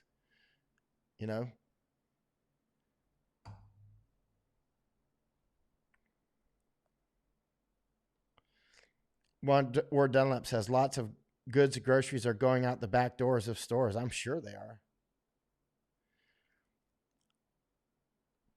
are. Yeah, there's going to be. Linda says need a battery to save solar, or goes back to the grid. No, that depends on how you set it up with your system. But yeah, you need battery backup, and the batteries can be expensive. But yeah, you have to store it by battery because when if there's clouds or rain or sun nighttime, so then you're going to be running off your battery or off the grid, right? But so yeah, you need battery. You need battery to save your electricity. And there's other things that you can use the batteries for there too. If you don't use solar, you can still use the inverter and have your batteries, right? So that you have power coming in, and you store it in those batteries. And then if your power goes out, it's like a UPS for your house, right? It's just a battery backup for your house. But of course, if the grid goes out for a week, then you're just not going to have it. You're not going to have the electricity unless you've got real solar. And then you have to calculate how much you actually need for your actual. You have to think it through. And a lot of people have thought this through and already been doing it for years. Millions of people have done it. So you don't have to reinvent the wheel. You just have to listen to people that know what they're doing, and they'll help you walk through. Like, first of all, it has to know where you're at. What's the situation of your house? Which way is your roof face? All that sort of stuff. There's all kinds of things like, so there's a lot of factors. So you need to talk with people that know what they're talking about on that. But it's all been worked out. It's not like they have to reinvent the wheel for you. Ed Celio saying, don't grocery store workers remember how fast they were replaced when they went on strike a few years ago? There's no shortage of unemployed workers at the moment. Well, that's true. But at the same time, I mean, that's true. Yeah, the hourglass of death. Yeah, that's why I pulled this thing out to remind me that any minute that I waste and don't, tell important information that, literally somebody's dying. That's why I even pulled it out. It's kind of macabre, but I mean, it's true. So I think, should I not focus on this and read a book that's completely unrelated? Well, I haven't done that since January. Well, I haven't done anything like that since last June when I went off to the insurgency in Hong Kong. But right now, Word Dunlap says, take names, and when this ends, let there be a reckoning. Prepare as best you can and use your time wisely. Start a garden if you can. Yeah, I've already planted a lot. Hey, Lois, thank you. And I ordered a bunch more seeds too. But I already planted a lot. And they're coming up already too. I just planted a bunch of peppers and that sort of stuff. Yeah, I think Henry, on the power, depending on many parts of your situation, what's your financial situation? What country are you in? What latitude are you at? What's the weather like? You know what I mean? There's so many factors. I mean, if you're just really wealthy and you just don't want to have a power interruption, period, just get it. You know what I mean? Then you should just get it for that reason. But then you're, right. But if you're getting it for a return on investment, then you have to do those calculations. But maybe right now, I think a lot of people could get probably loans on that. Leah saying Broadneck's no dried beans at the store, still blown out. Where are you at, Leah Broadneck's? Where is that? Lois, I don't think you can refocus well. That's why you are so good at what you do. Yeah, it's actually true. Actually, I can refocus quickly on little things, but within that same battle, actually, I can like mode switch to that and hyper focus. But then I can't just pop out and start studying like I would like to. Sometimes I'll read physics and stuff that helps me go to sleep at night, but not now. Not now because I'm only thinking about this. Victory Gardens, yeah. Orange County, Barbara Spalding had 40 cases yesterday and 107 today. Can't compare. There's an Orange County, Florida, by the way, and one in California as well, and probably more. Or you're in New Mexico. New Mexico, what a beautiful state, man! That is a beautiful state. It doesn't seem like enough people travel there. I think if people realized how beautiful New Mexico is, more people would go there. I've been to New Mexico how many times? I don't know, quite a few. 6 or 10. Let's see. Stephen Schrammel says you can sell your power back to the grid. You can do that in Thailand too, by the way. Yeah. So yeah, you need to make sure. Oh, in California, Barb. Yeah, I know you're in California. You need to do the calculations on solar, but I would do it right now. You got plenty of time to think about it. So this is your chance to research solar. And also a great thing about solar is because this is not going to be the end of the road, right? There's going to be other things in the future that we're going to need electricity for. And this is something that I've been talking about for years. And sometimes I'll talk about, when I'm babbling on, if we get, our grid is taken out by a malicious virus or something else, it would be great to have tens of millions of homes still completely electrified. Hundreds of millions is better. It would be better to have, you know, most of the country electrified off grid. And some places won't be able to do it because of whatever, many reasons. I mean, if you live in, in a big city and you live in a condo high rise, obviously you can't have, you're not going to run your condo with the solar power. But if you live out in New Mexico, come on, man. It's like you got some sunshine in New Mexico. You can really do it. And Hawaii, Mexico. Well, maybe not on Kauai. I don't know. There's some place on Kauai maybe it wouldn't work, but other parts of Kauai would work. And there's yeah, it would be great. It makes us more resilient, right? I want to see the United States with a lot more resilient homes, resilient against wildfires, resilient against power interruptions, and resilient for communications. I mean, I want to see our country look very different than it looks today. I want to know that, hey, we just lost Florida. You know what I mean? It can recover quickly because we don't need all the gazillions of trucks coming down because everybody is got solar power that's tough enough on their roofs or some way that we've got we didn't just lose power to 4 million people again or something like that, or 18 million people. I want to see the whole country like that. And we can do it. We need that sort of resilience, and we need toilet paper resilience. We need a strategic toilet paper fund reserve to keep people from killing each other for toilet paper. What the world's going on with that? We need to have Japanese toilets all over America is what we need.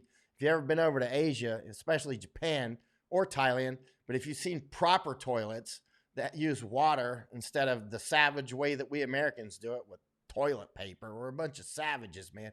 Seriously, you got to do it the Japanese way. If we had every home in America had Japanese toilets, I bet you we would have less diseases too. Seriously, I can't believe a supposedly advanced people still use toilet paper. We need to have proper toilets. I'm not really joking. I mean, I'm serious. Jenna Thacker, can't get rice here in Orange Park, Florida, outside Jacksonville, and shelves are still staying relatively empty. Stores have also put limits on one or two, almost everything. It would be hard for someone to stock up here. And remember, part of this comes, Jenna, because, and remember how these things can happen suddenly. When New York gets hit and New Jersey and the rest, Massachusetts, and a lot of people have summer homes, they're going to come down, or they just come, they just come down to Florida. And so suddenly that puts more of a stress on the whole everything, electrical grid, water, and supermarkets, that sort of stuff. So that's why it was really important to stock up in advance, because this is going to continue to happen. When other states get hit, they're going to move to other states. When California starts getting hit bad, they'll flood out to Colorado or something, right? And people in Colorado will be like, oh, all of a sudden we got thousands of people out here living in tents or whatever, shopping and getting everything out of the stores. So just go ahead and get it now. Yeah. Yeah. On the toilet paper, it's like we just, I didn't have to buy any toilet paper. I don't need any of that. You got to have the proper toilets, man. You got to do it the Asian way. And I say Asia's a big place, but I mean a clean Asian way, like Japanese or Thai, that sort of thing. Let's see. Bidets, and Leah says, Brenda, bidets in Europe too. Only Americans are too snotty to use bidets or face masks. Somehow they're offended by good ideas. Yeah, it's ridiculous.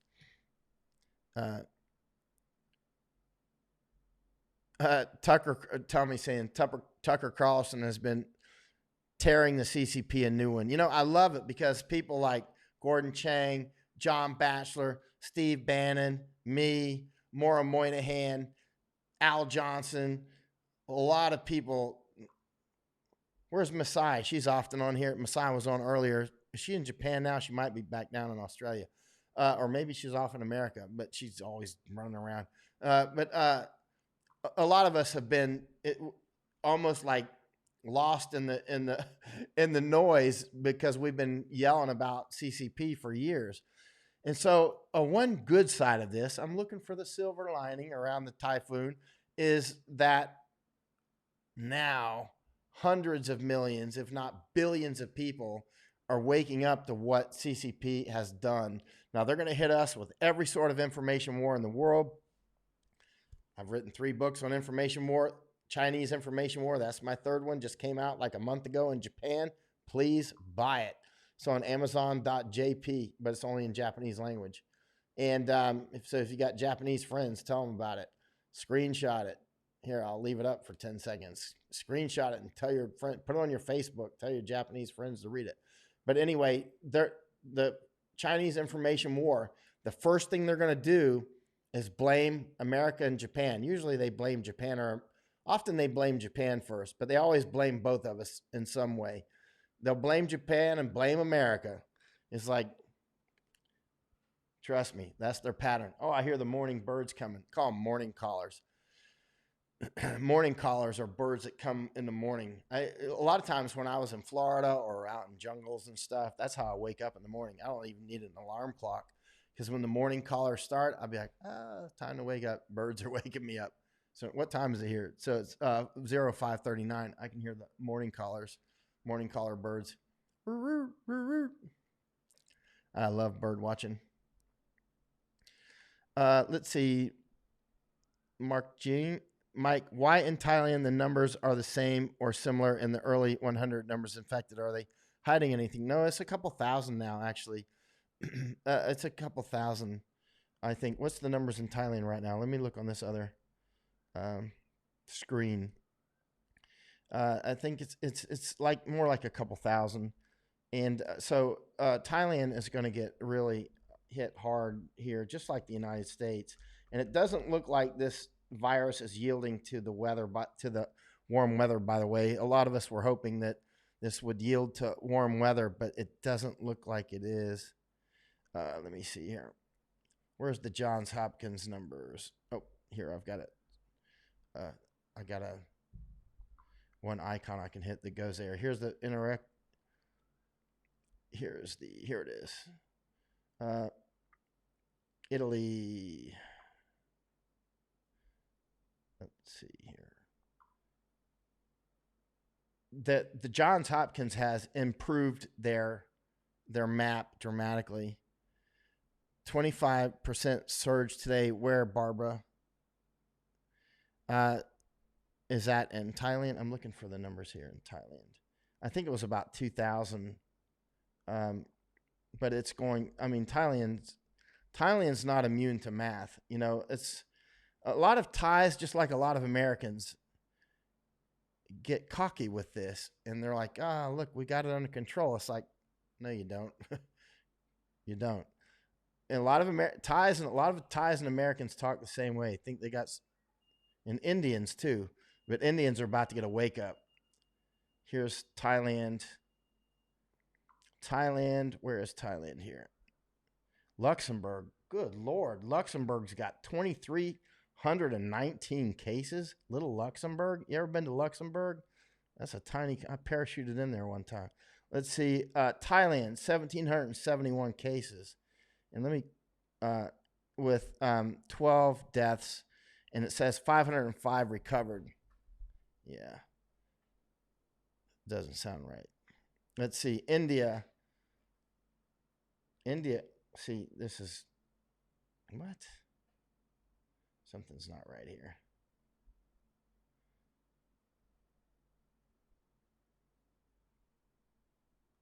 Huh. Something's not right with these numbers. Let me see here.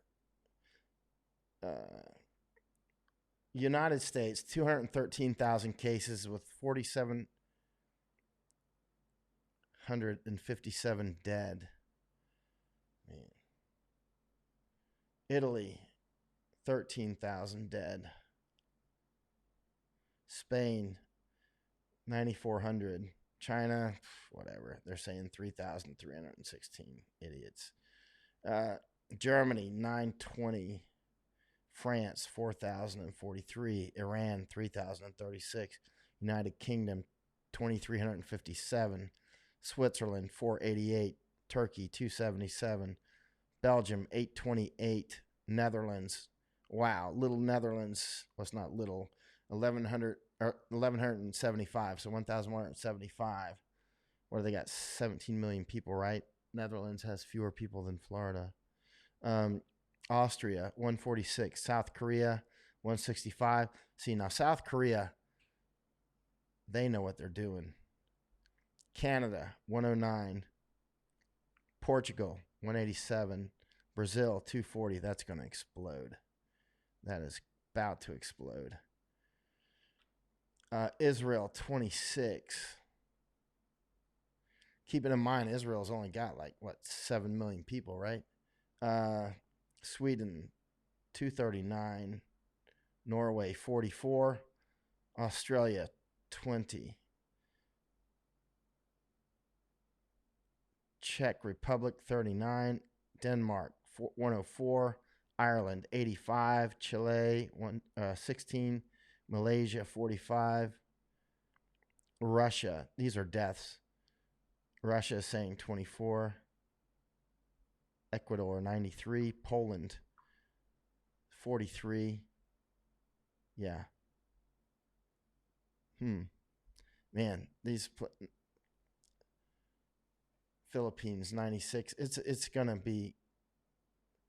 India is saying 47,000 confirmed cases and 3,000 confirmed death. India is absolutely going to explode. Everywhere is going to, most places are going to explode. Wow. India. I'm really worried about India. Thailand, 12 deaths. Saudi Arabia, 16. Indonesia's going to get hit.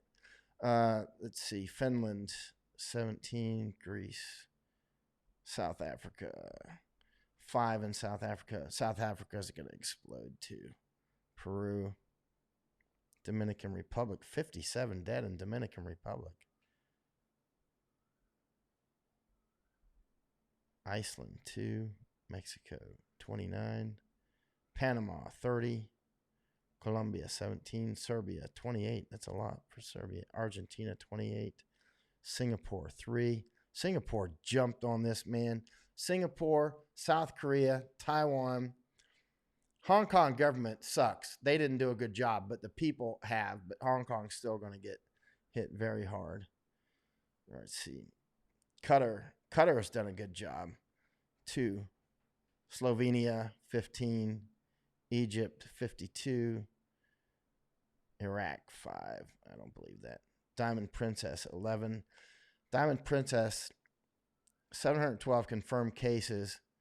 Okay, this is interesting here. 712 confirmed cases, 603 recovered, and 11 deaths, which means there's still some open cases there. So 11 deaths so far, and so that looks like they still got about 100 that are still open. All right. Barry says, yes, 17.5 million now, the Netherlands, and yes, small like Belgium. See, that's a problem that Netherlands has is high population density. A lot of high education in Belgium, but Belgium, Dutch are a lot like Americans. They don't like to do things like wear masks. Barbara Zyka says, we have cruise ships and nowhere to dock, few dead and others sick. Florida said they won't take them. It would be crazy to take them, except to a quarantine, right? Yeah. Let's see. All right. All right, Dana, I'm going to go ahead and punch off because it is 5:48 in the morning here. And all right, thanks everybody. Thanks for supporting my work on Patreon or Venmo or all those other. Wow, we went for 3 hours and 15 minutes almost. And think about getting solar power. Also, think about getting more stocked up right now. This is not going to be over in a month. It's just going to keep getting worse, and prices are going to keep going up. So invest in food, and then you don't have to go out as much and take risk on getting infected or on criminality or something like that. Um, it, I think it's very, very important to